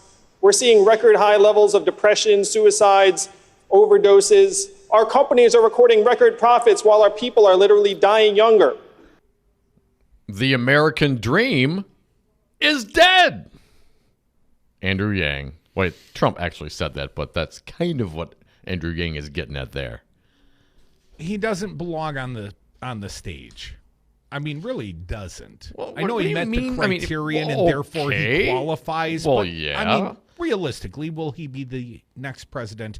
Under what scenario is Andrew Yang our Could next the president? same thing have been said about Donald Trump in 2015? I mean, okay. Well, okay. I mean, it's right there. The last guy, the current occupant of the White House, Crudy, doesn't. I mean, it falls within the same criteria that you object to now. He shouldn't be there. Shouldn't be. Well, he's there. He's there. And he shouldn't be there. And we shouldn't think that it's responsible to run out another apprentice and think that we're going to have a better result with our unqualified entrepreneur who may have more integrity. That's a low bar right now with Donald Trump. But no way, shape, or form, no way in hell is Andrew Yang qualified to be the president of the United States. Oh, come He's on. an interesting you dude. and this, well, I'd go out for beers with him, but he's not qualified. And who is qualified, Crudy? I tell you what, Tom Steyer, not qualified. Andrew Yang, not qualified. And quite frankly, I'm not sure if being a Midwestern mayor of a town of 100,000 qualifies Pete Buttigieg either. So, Crudy, then this begs the question. Who is qualified to be president under your criteria? What is the qualification? Who define it for me, brother? Because obviously it's not entrepreneurship. Obviously it's not serving and being a Rhodes Scholar. That doesn't qualify you. Nobody. Here's my point, and I'll let you answer. Here's my point, Crudy. Nobody's qualified for that frickin' job. Some are more qualified than others. Donald Trump was clearly not qualified for the job. 63 million Americans apparently felt he was, and through the magic of the Electoral College, he got the job, right? A little help from Russia, maybe. But that doesn't mean we need to double down and repeat the mistake as a Democratic Party. And sure, criterions are fine. That's the fairest way to do it. I know why Tom Perez is setting out the criterion, but the fact that we got guys like Tom Steyer who spent a lot of money. I know why Tom Steyer's on the stage. He bought his way on stage. What I'm not sure is why Andrew Yang is on the stage. And he might be the flavor of the day, and he might capture the imagination of the Yang gang. There was a Yang ganger there last night, no doubt. He has appealed to some, but not enough, because a lot of us look at him and say, no way in hell is this man going to be the next president, because he's purely not qualified. He hasn't governed. He hasn't led. He hasn't been an executive. He hasn't been a senator, a governor, a congressperson. Hell, he hasn't been the mayor of South Bend, Indiana. And obviously, given the current occupant of the White House, those things are not required. Now, you can... They should be. They should be. Okay. You need some governance on your resume. If I'm going to vote for you, you need some governance on your resume. I'm not asinine enough to go jump in and do the same thing that the Republicans did, because the only way you elect a guy like Andrew Yang, and no offense to Andrew Yang, but as if he's really super compelling, right? If he puts on a good show, if he's maybe a reality TV star. I mean, and then the sheeple might line up and vote for you and jump off the cliff and line up for slaughter. But I'm not at all clear why the Democrats would ever expend that sort of energy on a guy like Andrew Yang. And good luck to you qualifying for the next debate stage. But I don't think you're going to make it, Yang. Okay, so based on that criteria, Buttigieg. I'm not clear that he's qualified. I like the fact that, and I appreciate the fact that he has served his nation. I certainly think that's a step in the right direction. I think that 37, I would really have questions about whether he has enough seasoning at age 37. But ultimately, no, I don't think being the mayor of South Bend, Indiana is enough of a qualification. And if he thinks he's some sort of galvanizing candidate, then why did he lose? He ran for statewide office in the state of Ohio and lost by like 200,000 votes. Before he ran for president, he was running for DNC chair. He didn't win that race either. Just go ask our friend Tom Perez. 844-967-2789. Okay, then, Crudy, Barack Obama was in the room president, right? Barack Obama, he like was the president. A senator. Okay, for how long was Barack Obama a senator? At least he had been there. Okay, but does was he qualified? That's what I'm asking you. Was Barack Obama qualified to be president? He was closer to being qualified than a guy who ran a business and decided he's running for president. Because he had a couple years in the Senate? Be it Bloomberg, be it Tom Steyer. I mean, at least Bloomberg was the mayor of a major city. That, to me, is a much better qualification. Being the chief executive of a city like New York is a much better qualification for the presidency than being an entrepreneur, running the office. I mean, you run the office in Milwaukee, Dom. That's not a qualification for the presidency. As I said, nobody's qualified for the presidency. Some people rise to it. Some people don't. But if you're going to tell me that Barack Obama, with the community organizing and the little bit of legislation that he was not a long-term governor of Illinois, Crudy. He didn't have the executive experience that you claim is demanded for being qualified for the presidency. So now it's an exceptional human being, whether or not you have the executive experience. I would say he won election because he was an exceptional human being. Exceptionally smart, exceptionally talented.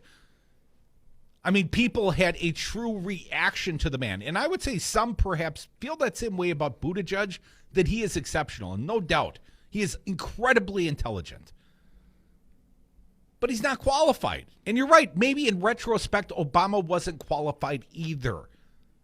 But he was a hell of a candidate, and people fell in love with Obama. And you know, I'm not saying that Andrew Yang doesn't have some love out there, and he's good at math apparently, but he's not going to be the next president, and he is cluttering the debate stage, and I wish he would take Tom Steyer and Amy Klobuchar with him. Oh, come on. You're just mad because he doesn't wear a tie. Yeah, I've seen him show up at the debate station. He shows up for the debate in a tie, and then he takes it off before he goes on the stage. Okay. It's a choice. Yes, of course it's a choice, man. No, I mean, the guy could walk out with her in a negligee if he damn well wanted to. It's all a choice. But why does it bother you so?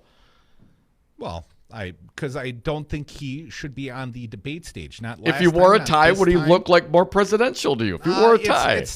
Okay, that's semantical stuff. Sure, maybe he looked the part. But the fact that he's completely unqualified to be the president of the United States, I take greater umbrage to that than his lack of a tie. You don't wear a tie, Dom. Yeah, but I got long hair, and so did George Washington. Huh? You see what I'm saying? See what I did there? Actually, a lot of those were wigs. But, so if I wear a wig, then it's better? Not the party, the wigs, but the the actual headpiece. You'd have been partying down in the cellar with Ben Franklin, man. I know you. You know it, baby. He spent years in France, man. What do you think he was doing? Hey, it's all for the motherland. 844-967-2789. Tony from Portland, you're up. Happy Friday, Tony. What do you got for us? Hey, Tony. Hey, guys. Hey, Crudy, you got to listen to this segment back after this is over, because Dom is just chipping and chipping and chipping away, and your argument's getting weaker and weaker and weaker as this segment goes on, man. And I agree with him. Wow, man, you're going to wreck my Christmas buzz. Why are you harshing me like that, Tony? Because am I wrong? Is Andrew man. Yang qualified and I truth. missed some aspect of his resume? No, I agree with you that Yang has no chance, but Donald Trump is president, dude. So, I mean, your whole argument is just, it starts off weak, and so. But is that where we want to go again, Tony? Should we even be entertaining candidates like Yang on the stage as a Democratic Party. Why would we even hold ourselves up to ridicule like that? How did Marianne Williamson ever make it on the debate stage in Miami and Detroit? She should not have been there, to my opinion, Tony. You know, how do we let ourselves as a party put that out there as one of the representations of our best and brightest? I mean, it's one thing when wait, but you're assuming best and brightest, man. What makes you assume that this is a thing for the best and brightest? You know, a lot of people that are bright and really good don't get into politics for the very reasons because there are people like Donald Trump in it. Just because they're in politics doesn't make them the best and brightest. I don't know why you keep thinking that. I think it's time for the best and the brightest to get into politics. If they've been on the sideline playing Monday morning quarterback, Tony, it's time for the best and the brightest. And we as a Democratic Party should choose the Cody, best, you're contradicting yourself. I mean, Andrew Yang he's a successful entrepreneur. You can't tell a guy like Andrew Yang that we want the best and brightest, get off the sideline, and then come in, and then when they get on the stage. The best and brightest with the Crudy-approved resume. There we go, Tony. It finally has come out. Okay, so there's some inconsistencies in my argument, Tony. Can I say something? Please. I want to be the first to endorse Young Sheldon 2020, man. You guys have a Merry Christmas. All right. Thank you, Tony. Appreciate it. You know who we were on last cycle? These nuts. All right. We had that young guy, Brady Where was he? Olson, Was that Iowa? Where was he from? We'll have to catch up with Brady. We talked to him on Iowa caucus night. He called in Dolores. I might still have his. He's got to be over 18 now, right? I asked his dad for permission the last time. Now he's a grown man. Probably got some fuzz on his face and all that kind of stuff, Tom. He can make his own decisions, as can you. Let's get some more callers in. Did you grow that beard overnight? 844-967-2789. Kurt from Madison, you're next. Thanks, Kurt. What do you got for us? Hey, Kurt. I'm totally in Dom's camp on this. Kiss my butt too, then. You know, here's the flaw in your argument. I've got probably more experience working for multiple companies in my lifetime, and big companies as large as Motorola and small little dinky companies. And you have all these people with their MBAs and PhDs, and they still drive companies into the ground. So to say that someone needs experience in one area is to be lead is kind of flawed. It's more about critical thinking and being able to act. I'll use a good example. Obama didn't fool me when he was running for president. He was a smart guy who could memorize things. He was a great orator, but he got very little done. He didn't know how to use his political capital when he had the ability to do it. He lied to us right on from the get-go. Let Wall Street off the bank, totally off the hook. No one went to jail. Did closed door dealings where chasing after a medical program instead of getting the economy back online. I can keep going. So the thing is, we have a mirage of people who have ran for president. Some do well, some do really terrible, like where we're at right now, the biggest moron on the planet. But Kurt, you know, quite frankly, Obama may go down as one of the best presidents of our generation. I mean, compare him to the other guys. At least he had the intellect. Yeah. I think the benchmarks are a little bit flawed. I'm going to have to disagree. But here's what I want to comfort you with Yang being up there. Yeah, you're right. He is not going to be the president of the United States. But I'll give him this much. He's up there, and he's putting stuff out on the stage that's going to force people to think, oh, yeah, you know what? He makes a point there. That puts Warren, Bernie, and the others on the hook. They can't just walk away from it. But the whole they idea should be able to walk away from out there. From ridiculous propositions, Kurt. They shouldn't have to respond to every crackpot that, you know, qualifies with the proper number of donors. If Marianne Williamson wants to roll out a Department of Love, I don't think that Bernie, Elizabeth Warren, or Joe Biden should have to give any sort of comment on her Department of Love. That's just, you know, it's fanciful. It's unicorns and rainbows. And quite frankly, I don't think the serious candidates should have to acknowledge the less than serious candidates. Yeah, it's not serious. It's like hope and change. It's aspirational, Kurt. Yeah, let's say if you make more than $500,000, $500 million, you can't run for office because you can't divide yourself between your money and running the country for the better goodman of the country. So what are you going to do on that end? We got billionaires who are running this country. We are an oligarchy. Here we well, sit. Between Bloomberg and Tom Steyer, they're trying to cut out the middleman, Kurt. They bought, at least in the case of Steyer, bought his way on the debate stage. Bloomberg has seen a precipitous rise in the polls predicated on a $100 million ad buy. And you look at the entirety of the Democratic field outside those two billionaires, they haven't spent as much as Bloomberg did this week. Come back with us. More devil's advocates. More, perhaps flawed arguments made by yours truly. Never. But I'll do it passionately. Andrew Yang is not qualified to be president. I'll take that sentiment to my grave. Come back with us. Tell me I'm wrong. 844-967-2789.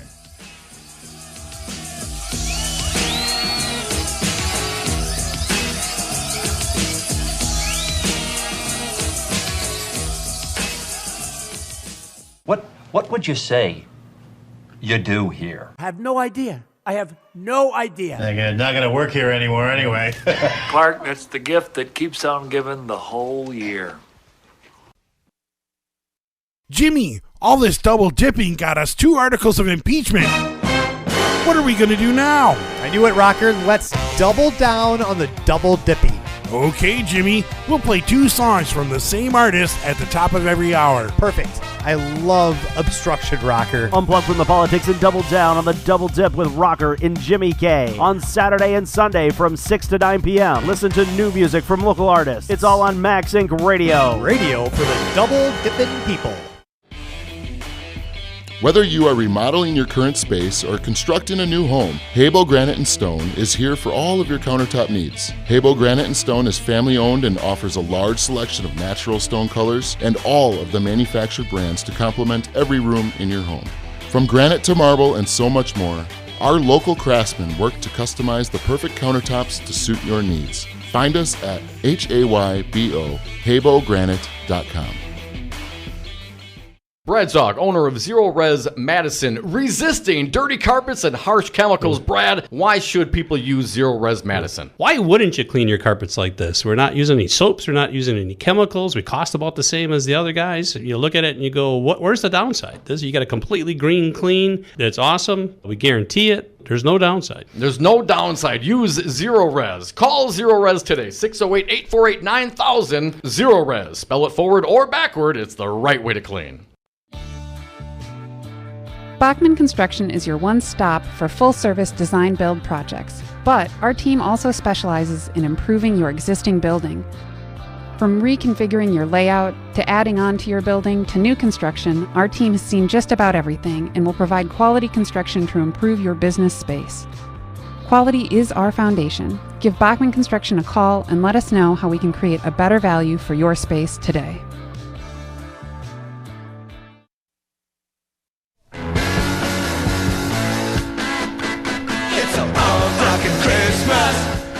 The Devil's Advocates, radio for the 99%.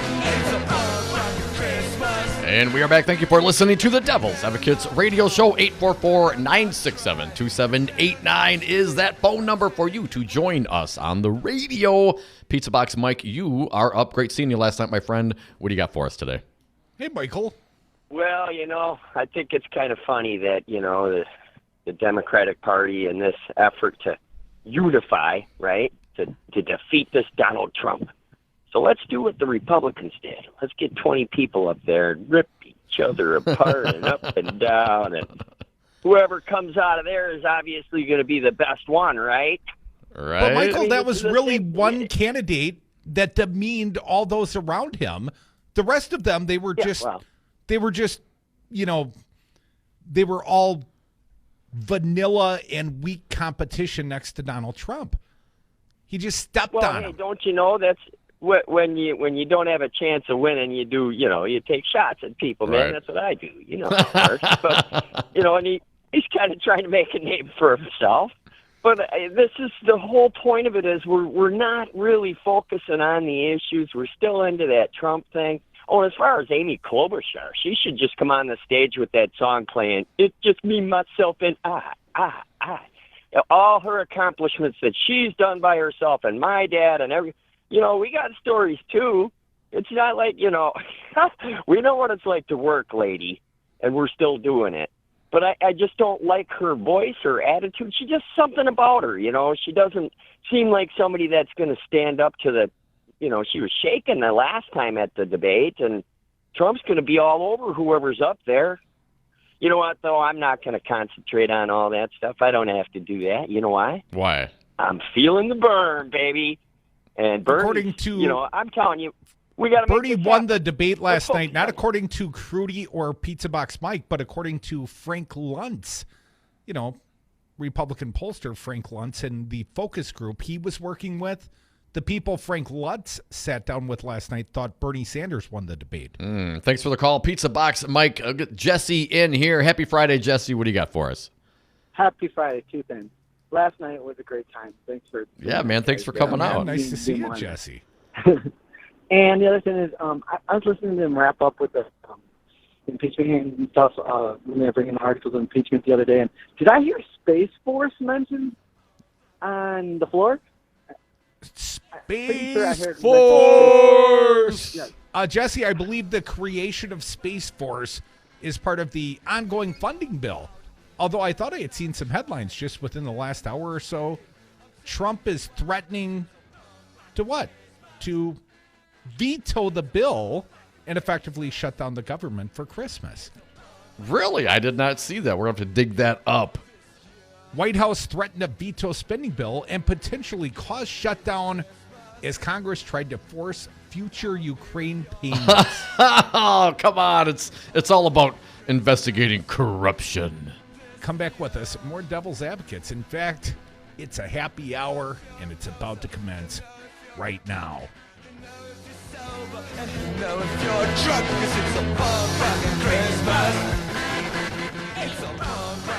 If you missed something on the Devil's Advocates, don't worry. After you get over your shame, you can check out domandcroot.com. Podcasts and interviews updated daily. It's a punk rockin' Christmas.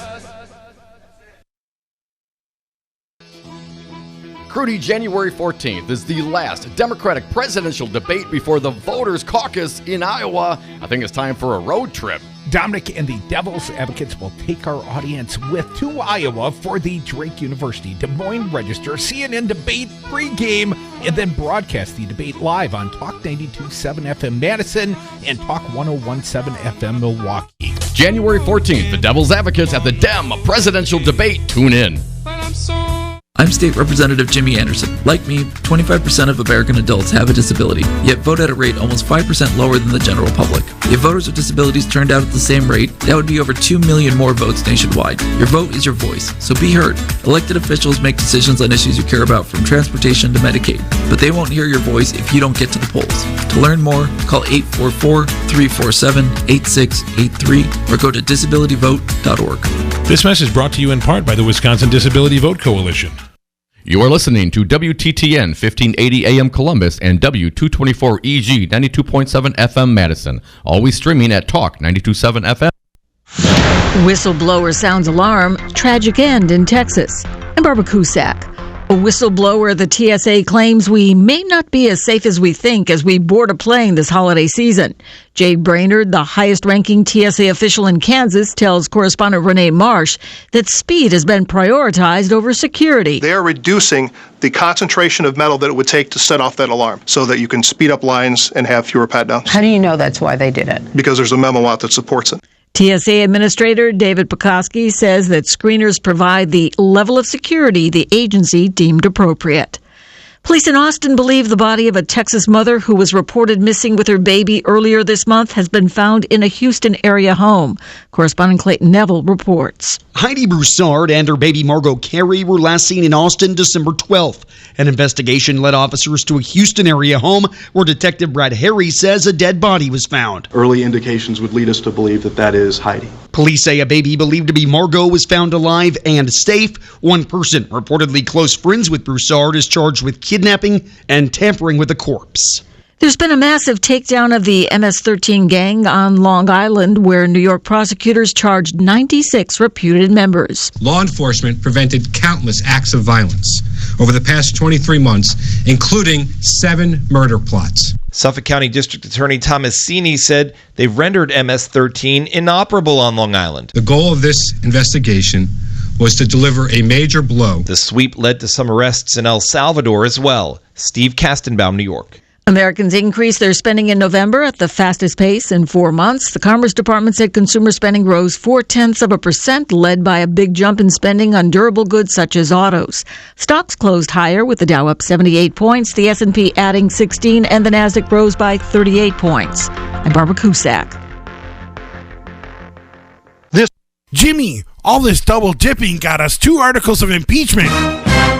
What are we going to do now? I knew it, Rocker. Let's double down on the double dipping. Okay, Jimmy. We'll play 2 songs from the same artist at the top of every hour. Perfect. I love obstruction, Rocker. Unplug from the politics and double down on the Double Dip with Rocker and Jimmy K. On Saturday and Sunday from 6 to 9 p.m. Listen to new music from local artists. It's all on Max Inc. Radio. Radio for the double dipping people. Hey folks, Jimmy K here from Hotel K Pet Sitting and Dog Walking. Hotel K is your pet's new best friend, offering dog walks, cat care visits, and professional house sitting in the greater Madison area. Our pet sitters are experienced, dependable, and offer you peace of mind while you're away. Schedule now at freebellyrubs.com. freebellyrubs.com. Hotel K Pet Sitting and Dog Walking. freebellyrubs.com. A group of 14 states has sued the Environmental Protection Agency. At issue is an Obama-era rule stipulating which waterways are regulated by the federal government. The Waters of the United States rule expanded the scope of waters that farmers, manufacturers, and other industries would need to ensure are in compliance with the EPA guidelines. A Trump administration rollback of the rule, which was announced in September, relegates waterway protections back to 1986 standards, but the lawsuit claims the rollback ignores studies that show how small bodies of water connect with and impact larger ones. Linda Kenyon, Washington. Activist teenager Greta Thunberg joined other young climate protesters today outside the Swedish parliament. The group presented a report card giving politicians an F for failed in tackling climate change at UN-led summits over the past decade, along with a verdict, needs to try harder. I'm Barbara Cusack. Does your Bachman Construction is your one-stop for full-service design-build projects, but our team also specializes in making repairs to your existing building. From problems from foundations to roofs, our team has seen just about every challenging situation imaginable. We provide quality construction to improve your business space. Quality is our foundation. Give Bachman Construction a call and let us know how we can create a better value for your space today. So, Darcy Haber, I hear you have solar panels on your office building. Are all real estate brokers tree huggers? Crew, you should know that at Solidarity Realty, we provide outstanding real estate service while adhering to our core progressive values. Environmental sustainability is a big part of that. So you really walk your talk, huh? Yep, I even walk to work. Come on, always? Well, sometimes I bike. And if I have an appointment across town, I use my Prius. Solidarity Realty. They're real, they're solid, and they're honest. Find them online at solidarityrealty.com. There is an alternative. For WRRD and WTTN, I'm Stu Daniels with your headlines. Governor Tony Evers said yesterday that he may not want to change the financial terms of the state's multi-billion-dollar subsidy package with Foxconn, but other details of the agreement may need to be updated. And the University of Wisconsin Badgers women's volleyball team moved to within one victory of their first national title by defeating number 1 ranked Baylor in 4 sets last night. The Badgers now move on to the title match to face the defending champion Stanford University. That match is tomorrow night at 7, and you can catch it on ESPN2. Forecast for Milwaukee and Madison tonight: partly cloudy, lows in the upper 20s. Tomorrow mostly sunny, highs in the low 40s. For Sunday, mostly sunny with highs in the upper 40s. You're listening to Wisconsin's Political Talk Network.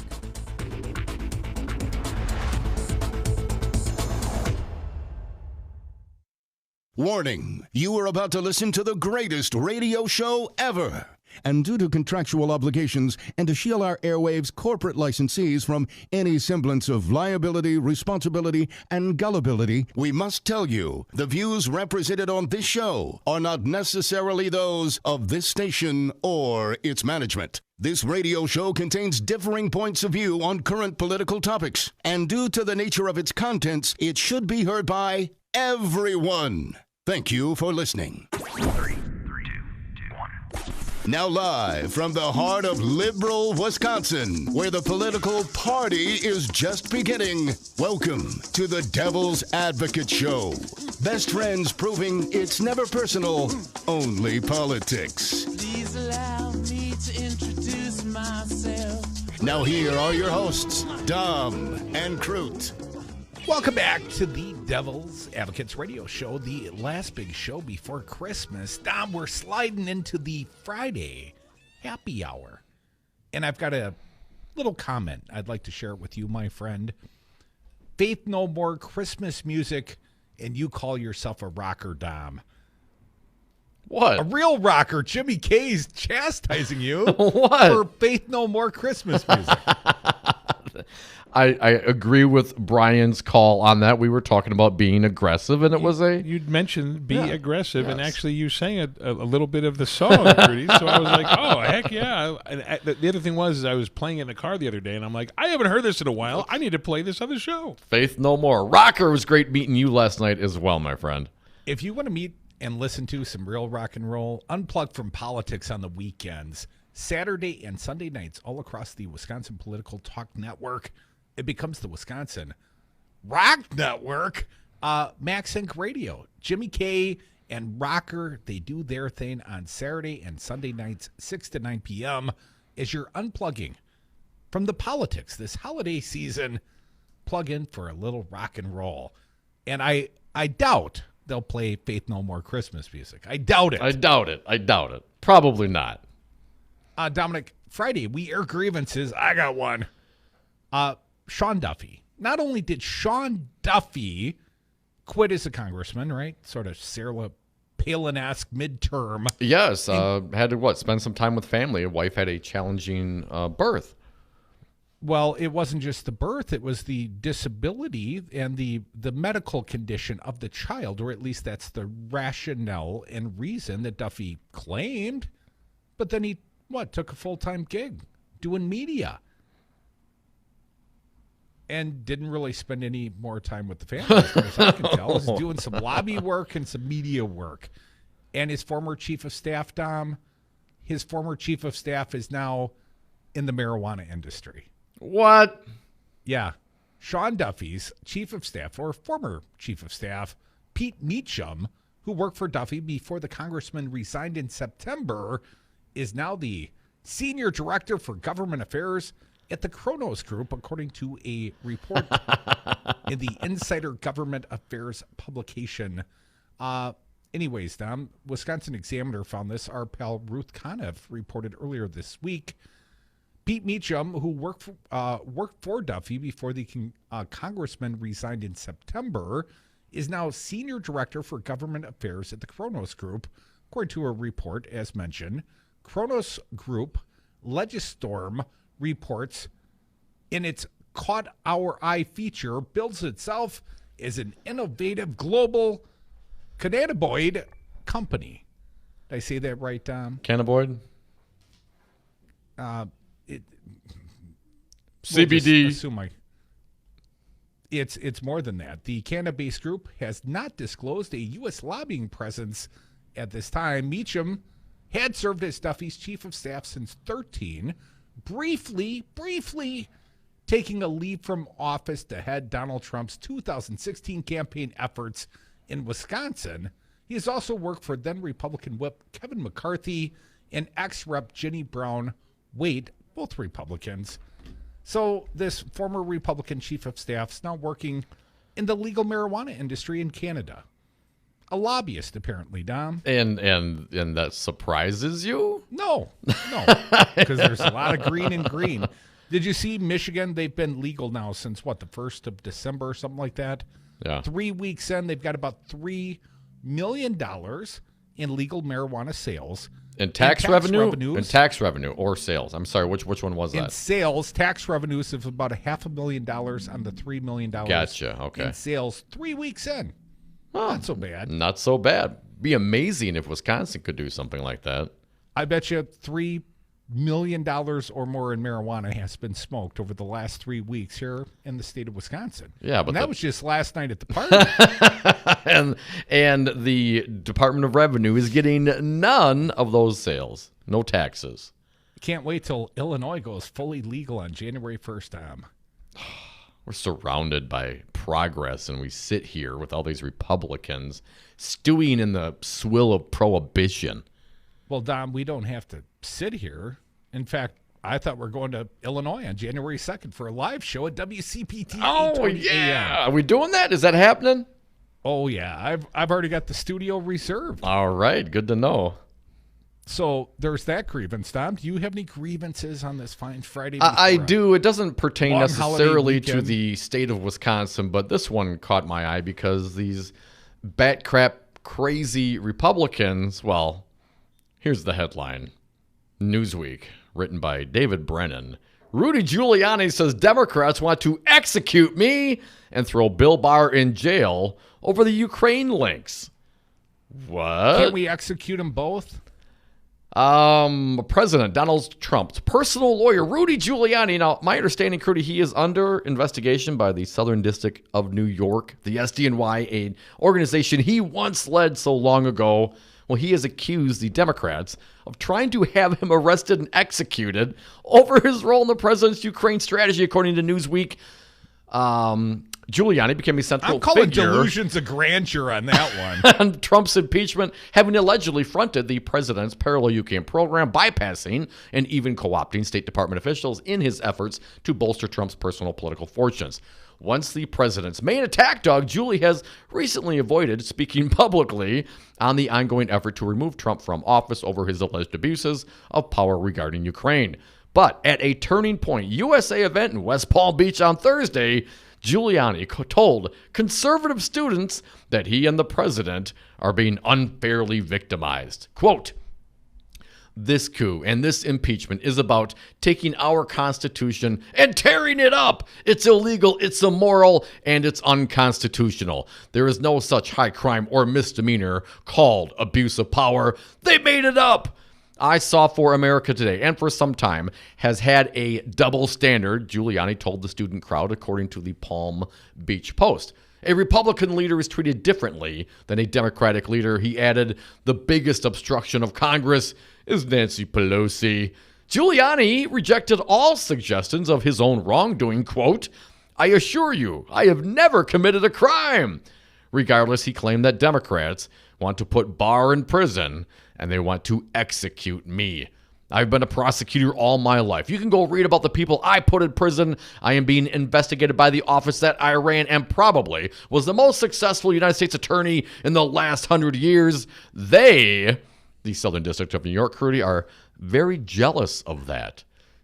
So he's being persecuted, Crudy Giuliani, by the SDNY because they're jealous of his great success, I guess. I don't know if I'd exactly say that Rudy went underground. I mean, he was on Laura Ingraham on Monday confessing to what? Pressuring out, forcing out the Ukrainian ambassador, Maria Yovanovitch. I mean, that was only 4 days ago.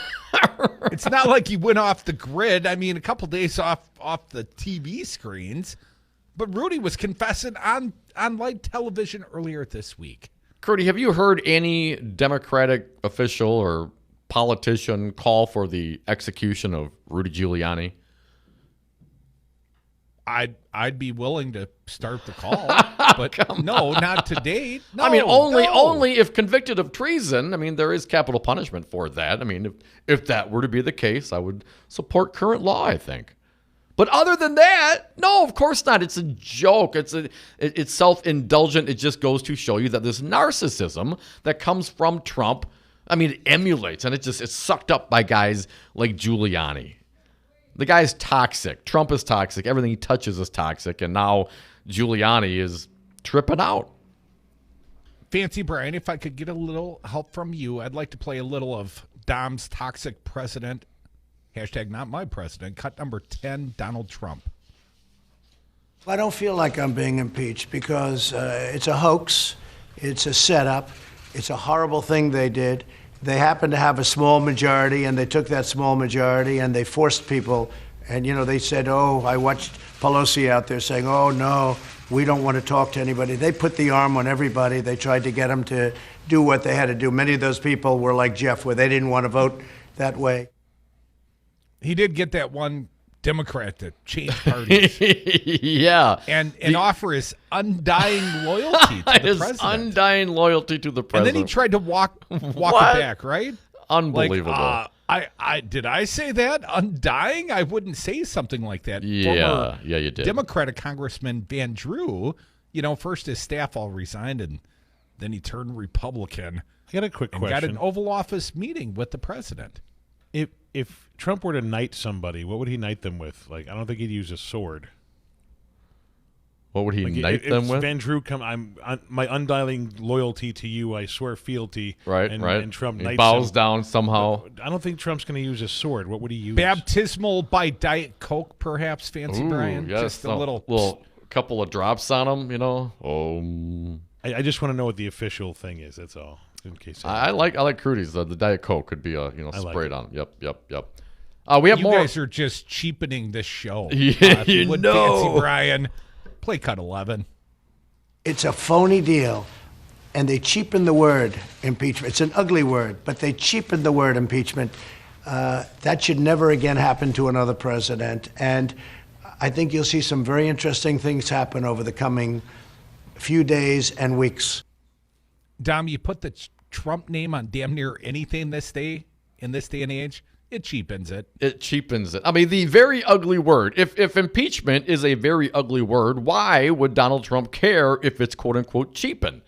And impeachment is not. Trump is damn near grotesque at this point. Yeah, I don't disagree, but impeachment is a wonderful word. It's in the Constitution. It is a remedy for an outlaw president who will not give testimony, who will not provide documents, who will not provide witnesses to the Congress during the impeachment. So yeah, it's a great word. It applies, and you have now been impeached, Donald Trump, and all you Republicans out there. No, he hasn't. No, he Articles hasn't. of impeachment. Nancy Pelosi hasn't forwarded the paperwork. Oh, so that's he hasn't right. been impeached. That's right. He doesn't feel tardy. Let's keep going. Trump, cut 12, please, Brian. You've never seen a Republican Party. 0 negative votes. 0. That hasn't happened almost ever because the Republicans are not necessarily known for that. I don't feel tardy. Didn't thank you, Brian. Didn't all the Republicans vote nay? Against the impeachment, yes. Yeah. Although 0 negative votes, they all voted negative. Well, you know what he's saying. 0 negative is his impeachment. Negative is positive? But here's one little historical fact. He did get more votes on his articles of impeachment than Bill Clinton did. Oh, really?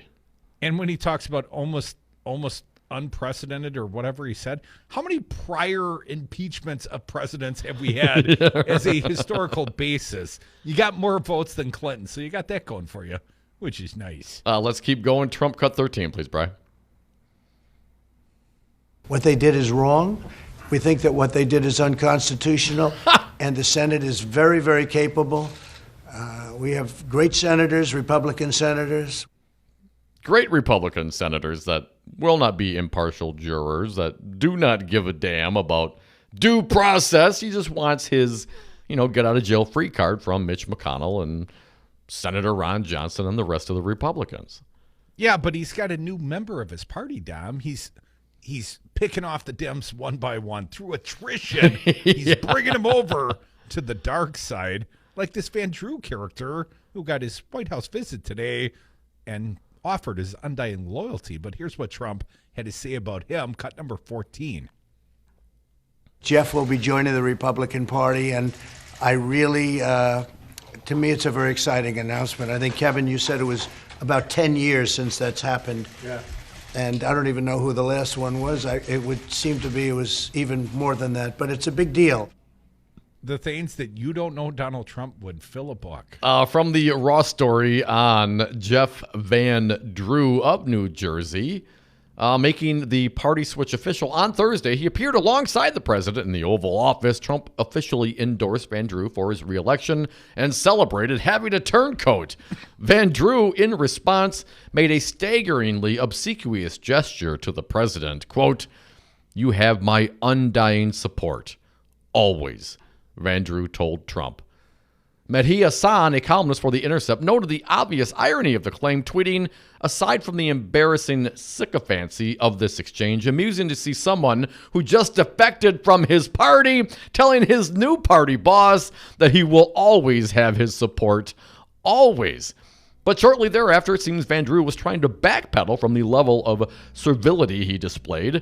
Catherine Falders of ABC News later asked Van Drew about the pledge of undying support for Trump, and the New Jersey congressman tried to deny it. Quote, "I don't know if I said, did I say undying?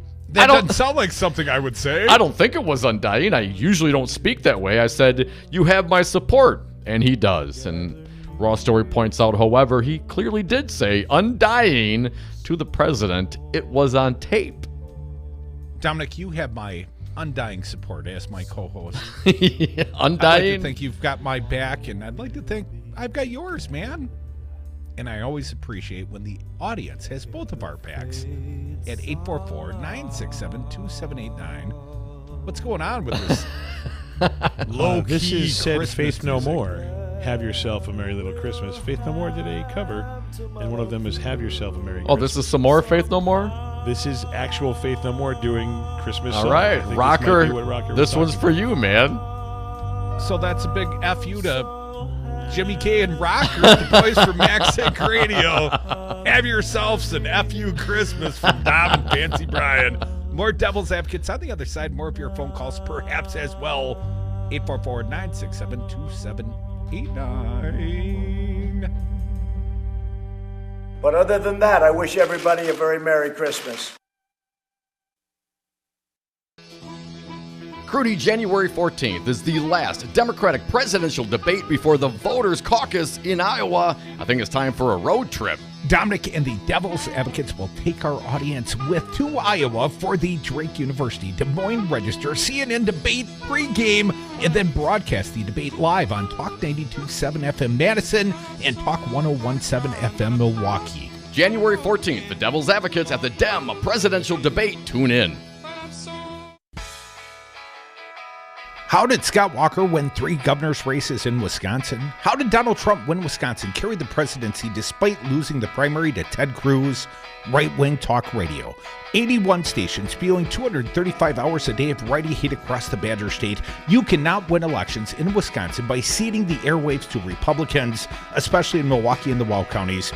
The answer, we built a Wisconsin political talk network, 2 Metro FM stations in Milwaukee and Madison, rural AM stations in Waukesha and Columbus, covering 2.5 million Wisconsinites with our message. I used my own savings, my credit, pledged my home, sold my business. I'm all in. Are you? Can you stand with us now? I have built a messaging tool. We have assembled a great team, but changing outcomes requires rapid promotion and costs money. Can you help me? Can you buy ads, promote your campaign, or give a direct donation? If you can help us, go to GoFundMe.com and search Resistance Radio Wisconsin. You concerned about speaking up at work? Do you feel like you have no say in your day-to-day work routine? Join Teamsters Local 344. Call 414-258-4545. Get a seat at the table. Join your brothers and sisters in negotiating for better wages, hours, and working conditions, and be part of the most powerful union in North America. Teamsters Local 344 covers sales and service throughout Southeast Wisconsin and package and airlines statewide. Contact Teamsters Local 344 at 414-258-4545 or at local344.org.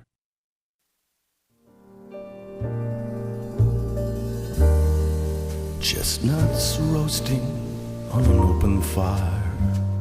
The big and tall of political talk. Dom and Krutz are the Devil's Advocates. Yuletide Yuletide Is this William Shatner does being sung Christmas by music? a What is choir. this?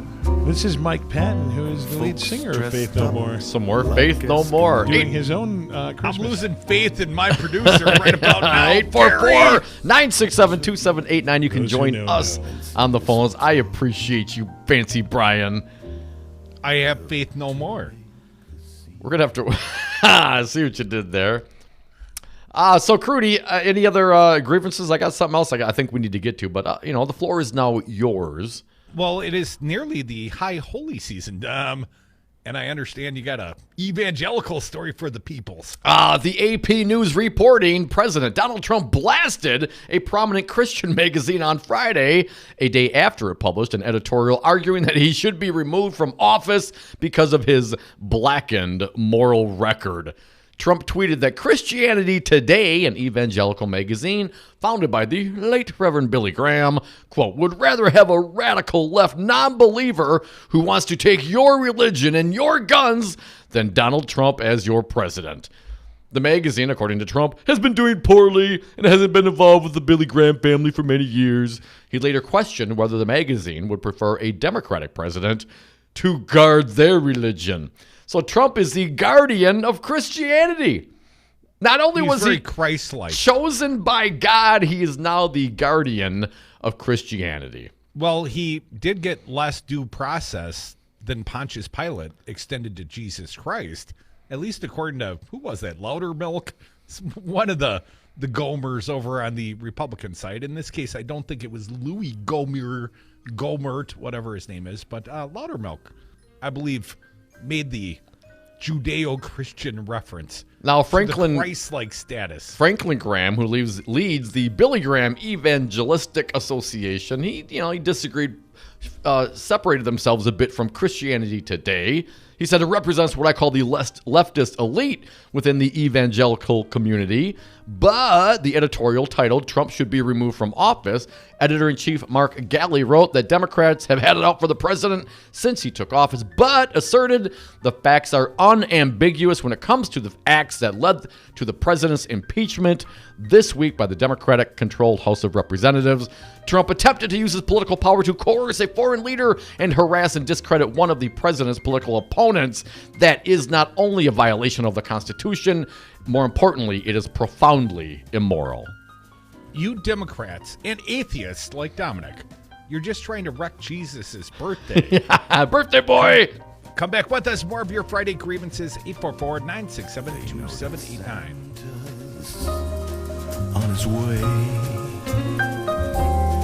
he's loaded lots of I don't think Jesus would be very happy with Donald Trump one bit. Brad Zog, owner of Zero Res Madison. Brad, why should people use Zero Res Madison? Why wouldn't you clean your carpets like this? We've got a patented system. We also do another step that most people don't do. We have a double rotating brush machine that we use when we pre-treat the carpet. So this helps dig up any of that stuff that's deeper in your carpet that the vacuum doesn't get. We're going to provide that intermediary step before we clean with our empowered water. Call Zero Res today, 608-848-9000. Zero Res. Spell it forward or backward. It's the right way to clean. Our friends at Paradise Plus take the guesswork out of CBD. They know the Wisconsin farmers growing the hemp and certify their product to the highest quality. From oils and flour to gummies and lotion, Paradise Plus has the variety of CBD products you've been looking for at the lowest prices. Visit them on Madison's west side off Mineral Point Road and let them know the Devil's Advocate sent you for an extra 25% off this holiday season. Paradise Plus, CBD, wellness, and novelty, where you get what you expect when it comes to CBD. You are listening to WTTN 1580 AM Columbus and W224EG 92.7 FM Madison. Always streaming at talk927fm.com. So, Darcy, it's too bad we can only meet during 30-second commercials because I have some follow-up questions for you. Sure, Dom. I'll give you 20 seconds. Well, you say don't call the sign to see the property with that agent or you're not free to write an offer for me, but why? And why is it your services would be free? Those are excellent questions, just not for a radio ad. Just go to our website at solidarityrealty.com and click on the orange button on the homepage that says, why not just call the sign? Solidarity Realty. They're real, they're solid, and they're honest. And you won't be limited to 30 seconds. Find them at solidarityrealty.com. This new year, make the resolution to be healthier, happier, and more productive. At Madison Liquidators, we have a full line of options that will help you get up and standing at your desk. From simple desktop converters to full-size, height-adjustable desks that raise and lower at the push of a button, we have options to meet any budget. Stop by our showroom in Middleton today to try before you buy or learn more by visiting MadisonLiquidators.com. That's MadisonLiquidators.com. This is Dom from the Devil's Advocates. Curdy and I are thrilled to be back on the air in Madison, and the timing couldn't be better with the 2020 race just getting started. We are excited and want to personally thank Solidarity Realty, Madison Liquidators, the law offices of Lawton & Cates, Zero Res, 5 Nines, I'm Bored Games and Family Fun, and Crazy Lenny's e-bikes. These great businesses stood with us before our signal was even playing out, and we want our listeners to know these founding sponsors that brought Talk 92.7 FM to Madison. Please make sure to support and utilize all of our sponsors, because without them, we would not be able to provide you with this fine radio station. If you are looking to put your business in front of the greatest radio audience of all time, give us a call at 608-819-8255. That's 608-819-8255. Or go online to talk927fm.com to learn more about how your business can be part of Talk 92.7 FM, the greatest radio station ever.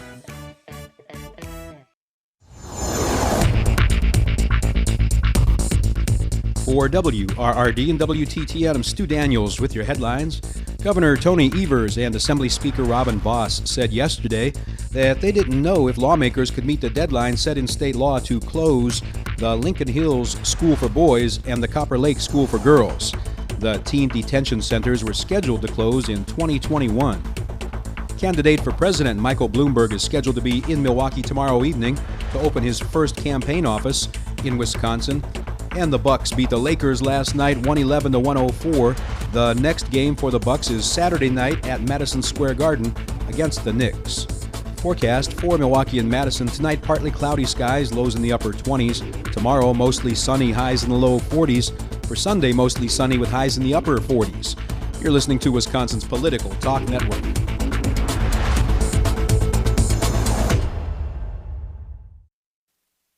It's Christmas! The Devil's Advocates, so relevant they have one foot in tomorrow. And we are back. Thank you for listening to the Devil's Advocates radio show. Happy Friday, everyone. The final Friday before the holiday week next week. Devil's Advocates will be off the air Monday, Tuesday, Wednesday. We will not be live. We'll be playing some best ofs, and I'm sure Fancy Brian has picked all the best ofs for you back in studio on Thursday and Friday of next week. So please be sure to stick around and join us. 844-967-2789. Airing grievances here on Friday. Here's one that I have. This just came up. I got an email from the DNC. No, it's not my talking points for the day, but is a link to an AP article written by Wisconsin's own Scott Bauer. Here is the headline. Trump advisor, expect more aggressive poll watching in 2020. Once again, Scott Bauer from the AP. Madison, Wisconsin, one of President Donald Trump's top re-election advisors told influential Republicans in swing state Wisconsin that the party has traditionally, quote unquote, relied on voter suppression to compete in battleground states, but will be able to, quote, start playing offense, unquote, in 2020 due to relaxed Election Day rules, according to an audio recording of a private event obtained by the Associated Press.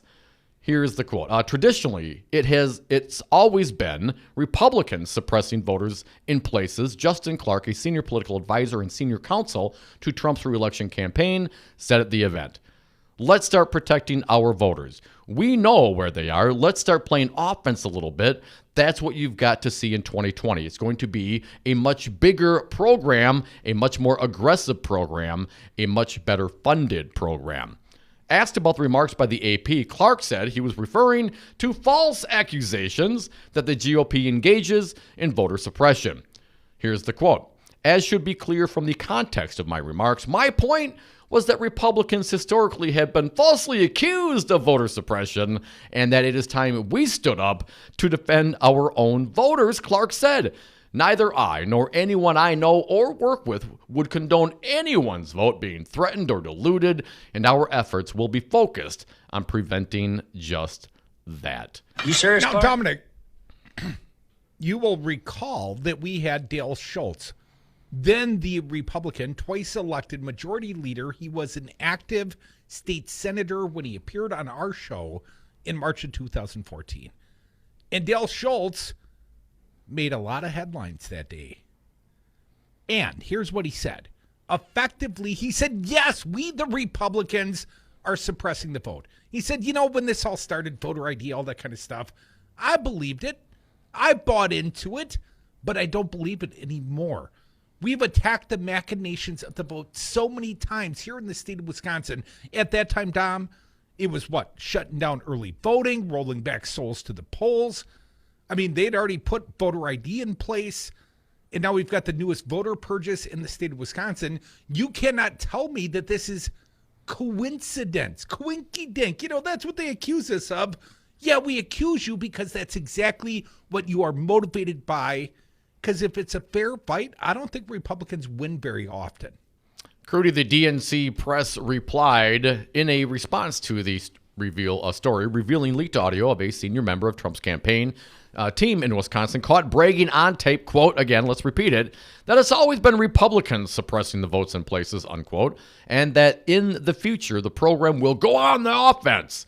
DNC Director of Voter Protection and Civic Engagement, Raina Walters-Morgan, released this statement. Trump's campaign can't defend his broken promises, and they know voters despise his healthcare agenda that spikes costs and guts coverage protections for people with pre-existing conditions. So his campaign is employing the old Republican tactic of trying to stop voters from exercising their constitutional right to vote. It's appalling, but not surprising, which is why the DNC is making unprecedented investments into voter protection programs to ensure every legal voter has the opportunity to make their voices heard. If voters have concerns or questions, we encourage them to reach out to the permanent DNC Voter Assistance Hotline, and here's the number, 833-336-VOTE, 833-336-VOTE. Dominic, I wonder if people realize we've got primaries coming up on February 18th. In up to, 234,000 Wisconsinites have had their voter registrations purged. And I bet many Republicans would hope, you're not going to vote in the primaries. You're low turnout voters. That's what they're banking on. Well, I would question, have people gone and checked? Have you checked your voter registration status, Tom? I have not. Nor I. I just assume everything will be okay when I show up at the polls, right? As most people do, absolutely.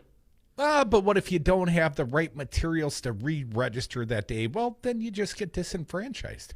No big deal. No big deal, right? Because Scott Walker will tell you, you can go and you can re-register at the polls day of if you got the right stuff. If you don't, you shouldn't move then. Or you should have sent back the junk mail postcard like we all do. Because I Right. always respond to junk mail postcards, Tom. Also on this... In-person voter suppression. That's their new tactic. In-person voter suppression. When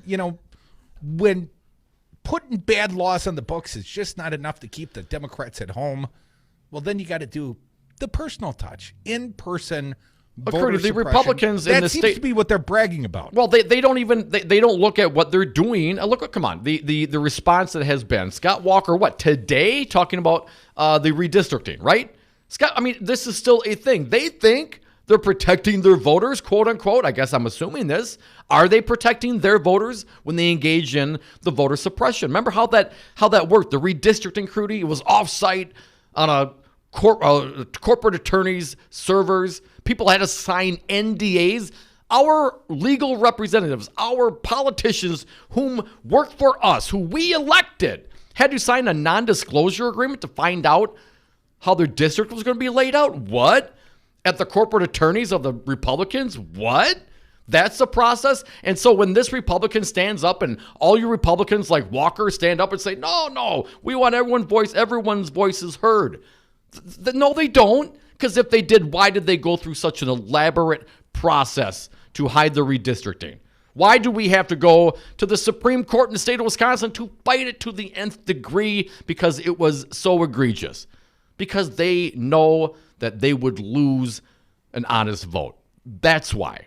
Well, Dominic, I referenced the Dale Schultz appearance on this fine show, and the podcast thereof was entered into evidence at the federal courts, Dom. Exhibit 1, I think they called it, at the federal voter ID.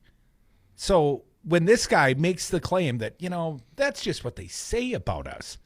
Yeah, people like Dale Schultz in an interview with us that became evidence in the federal courts in a successful lawsuit to at least stem the tide of some of the bad voter suppression efforts Wisconsin Republicans specifically have utilized, to stick it to black people and poor people and young people, but most importantly, blue people. Crudy, Allison Durr and Patrick Marley in the Milwaukee Journal-Sentinel on this very topic. Conservatives sought on Friday to put a lawsuit over Wisconsin's voter rolls before the state Supreme Court as Milwaukee Mayor Tom... Can't have it at the federal courts, Tom. You might get a fair ruling. We prefer our bought and paid for conservative bloc 5-2 owned Wisconsin Supreme Court because we always get the rulings we want there. Thus they do. Milwaukee Mayor Tom Barrett, he criticized the fast-moving effort to cancel the voter registrations of more than 200,000 people. Officials estimate that more than 1 in 10 Milwaukee's registered voters would be affected. Those who brought the lawsuit contend their latest filing prevents an appeals court in Madison from acting for the time being, keeping in place an Ozaukee County's decision from last week that says the voters must quickly be taken off the rolls. Changing the venue could also give those bringing the lawsuit a long-term advantage because, as Crudy mentioned, conservatives hold a 5-2 majority in the court. Friday's filing was made, quote, because Wisconsin deserves a quick and authoritative ruling on whether the Wisconsin Elections Commission must follow state law, said a statement from Rick Essenberg, president of the conservative Wisconsin Institute for Law and Liberty. That's the law firm of the Republican Party, effectively. If it's not Michael Best and Friedrich, where they went and drew the maps at, it's Will, the Bradley Foundation funded, law firm of the right. And he's been on the show before. Perhaps he's due. His group represents 3 voters in suburban Milwaukee who brought the case. The filing came as the AP reported, as we mentioned, a top advisor to Trump told the Wisconsin Republicans that their party had traditionally relied on voter suppression to win battleground states. Of course, Democrats seized on that moment. We read the presser. Tom, we recall prior examples when the voter ID law passed in the state of Wisconsin. What'd they say? There was frothy exuberance. Todd Albaugh, I believe, was chief of staff to Dale Schultz at that time. He also appeared on this fine show. And Todd reported during the course of testimony under oath that Republican lawmakers were giddy. I think he mentioned your girl, Leah Buchmer. I think he talked about Alberta Darling. I think he talked about Glenn Grothman. And, of course, there was Scott Fitzgerald, who went on the national news and bragged about the fact that the voter ID law, well, I think at the time he was bragging it might help Mitt Romney beat Barack Obama, but Glenn Grothman, because the law was not finally enacted until closer to 2016, first election it was in effect for, and Glenn Grothman then bragged. Well, that may be the key to bringing home a victory for Donald Trump. 23,000 votes, maybe it was, Dom. And let's not forget, I mentioned February 18th, a primary, more important to Will and Rick Essenberg and the Republicans. Well, we got a Wisconsin Supreme Court race coming up on April 7th. That's what they really care about, Dom. If they could suppress, let's say, 5,000 votes even, maybe 6,000. And I would remind our fair listeners, April of 2019, Lisa Neubauer, Brian Hagedorn, that race came down to 6,000 votes. They're talking about 23% of Democratic voters in Milwaukee and Madison may be purged off the registration rolls. Tom Barrett also taking issue, again, according to the Milwaukee Journal-Sentinel, questioned the basis for the ruling by Ozaukee County Circuit Judge Paul Malloy to remove people from the rolls. Barrett noted state law requires people to be removed from the voter rolls if there is reliable information. They have moved. You need reliable information, Barrett said in a press conference outside the Milwaukee Election Commission. Data used to identify voters through this process has proven to be unreliable. He goes on to say... Well, that's the point, Dom. Especially if they have, like, let's say a Latino surname. What else does Barrett say? The mayor of Milwaukee, he said the majority of registered voters in the city and state didn't provide a phone number or email when they registered, making contacting those voters challenging. So, yeah, I'm not going to get into I haven't read the entire article here. Again, Patrick Marley and Allison Durr in the Milwaukee Journal-Sentinel. So Will's going it. I mean, this is the whole point. That's why they have the Supreme Court, right? Isn't that convenient? This is the point. How aggressive? Look how aggressive they are. How aggressive do Dems need to be? Well, how do you mirror this? Right? And this isn't just a one-day thing. Crudy, we just, in this discussion on this topic, went back about what? 12 years? I mean, how long has this been happening, this effort on voter suppression here by the Republicans? I mean, it goes on. Since about 2010 when they took over the levers of power. That's when it happened, but it's been going on before. It's like gravity, right? It is constant pressure. It's like gravity. It's always there. Regardless if you were in an election year or not, they are scheming, they are planning, they are doing. They got the court. This has been work in process. It continues to be work in process. What is the counterbalance? How do you defeat the weighted gravity of the activities of the Republicans? And it has been successful. Now, Dominic, I'm going to ask a question I do not know the answer to, and that's always a little bit scary. Are you aware of the real ID thing? You're going to need a real ID to be able to, fly come next November, ironically. Right, we have to get some sort of new federal ID? If you don't have a real ID, are you going to be able to vote in Wisconsin elections? Because that would affect the general election here in the state of Wisconsin. I bet you lots of Republicans will be well informed on whether or not that will be a requirement of voting in the state of Wisconsin, because we know voter ID now on the books. Now the law of the land, if you will. Republicans, they didn't inform the people. Democrats, Tony Evers, I'm talking to you. You've made little or no effort to inform the people of what it is precisely they would need, or I would be able to impart that information to our audience right now, because I'm not at all clear. In 2020, when you need a real ID to fly, do I need a real ID to vote? I'm not clear. Seems like an easy answer. And if I showed up at the polling place and I'm wrong and it's a big hassle, I might have to get back to work. That, of course, assumes that anyone even informs Wisconsin voters that there is a primary on February 18th. There's a Supreme Court election on April 7th. And we could win back one of these seats because Dan Kelly is a Scott Walker appointee to the court. He never won election. And we've got two fine candidates currently opposing him. We've got Ed Falone and Jill Karofsky. And I would recommend you vote for one or the other of those two. And by the way, did I mention Dan Kelly? Very smug man. Don't like his Yeah, I know you're not a fan. We did the live. Very condescending in his. Was that a town hall attitude that we broadcast, or was it a debate? What would you call that? No, it was a debate. It was very debate-like.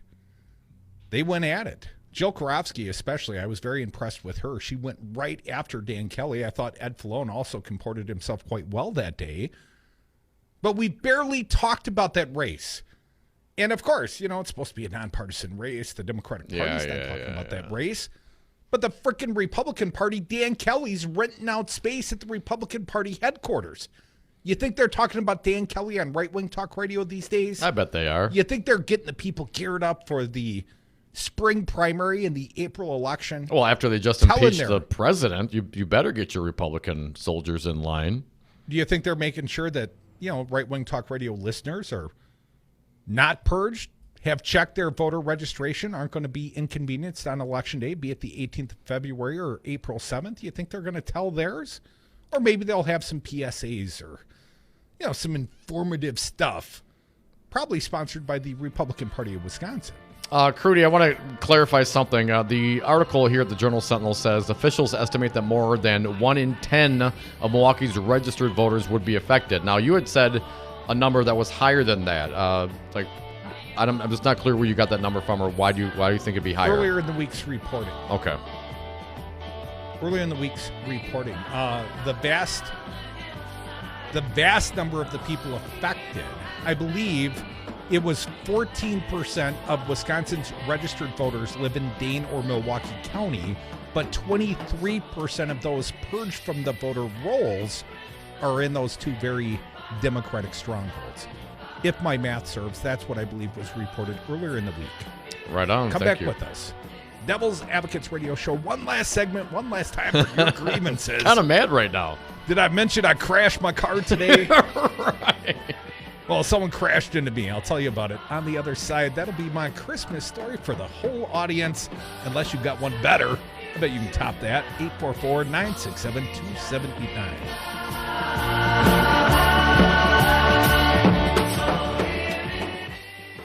If any of you are looking for any last-minute gift ideas for me, I have one. I like Frank Shirley, my boss, right here tonight. I want him brought from his happy holiday slumber over there on Melody Lane with all the other rich people, and I want him brought right here with a big ribbon on his head. And I want to look him straight in the eye, and I want to tell him what a cheap, lying, no-good, rotten, four-flushing, low-life, snake-licking, dirt-eating, inbred, overstuffed, ignorant, blood-sucking, dog-kissing, brainless, dickless, hopeless, heartless, fat-ass, bug-eyed, stiff-legged, spotty-lipped, worm-headed sack of monkey shit he is. Hallelujah! Holy shit! Where's the Tylenol? Dom, the Devil's Advocates are going on an adventure. Join Crute and I for our inaugural 420 celebration from our friends at Expedia Cruise Ship Centers of Madison. Our political party runs for 7 nights over the 420 holiday in sunny and cannabis-legal California. The Hilton La Jolla Torrey Pines is near the beach, boasting a world-class golf course, and is just a few minutes' drive from downtown San Diego. Expedia prices, local service. Visit them on Madison's west side off Mineral Point Road or Google Expedia Cruise Ship Centers Madison. You concerned about speaking up at work? Do you feel like you have no say in your day-to-day work routine? Join Teamsters Local 344. Call 414-258-4545. Get a seat at the table. Join your brothers and sisters in negotiating for better wages, hours, and working conditions, and be part of the most powerful union in North America. Teamsters Local 344 covers sales and service throughout Southeast Wisconsin and package and airlines statewide. Contact Teamsters Local 344 at 414-258-4545 or at local344.org. Remodeling a home creates chaos and disruption. Do you value good planning and communication, cleanliness, and expert advice? At Chad's Design Build, we work hard to minimize the chaos and to deliver excellent value. If you're considering expanding or improving your home, give us a call. Chad's Design Build will design, plan, and accurately price your dreams so that when the dust settles, you are thrilled with your remodeling investment. Building a better world, one remodeled home at a time, chadsdesignbuild.com. Are you considering selling your Madison area home? This is Amy Hopfinger with Homestead Realty. Home prices are changing, so it's important not to waste your time and money with renovations that won't affect the value of your home. Allow my team's experts to determine which projects you should and shouldn't do to receive top dollar for your home. Homestead Realty, no pressure, no obligation to list. To learn more, check out wihomeprices.com.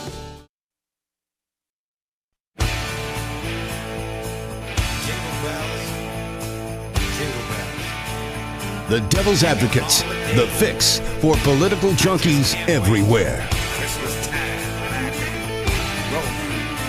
And we are back. Thank you for listening to the Devil's Advocates radio show. Merry Christmas. Happy holidays. What about Festivus? I always saw your family as more of a Festivus family. Happy Festivus. Celebrated Festivus here on Brady Street last Saturday. It was festive. It was glorious.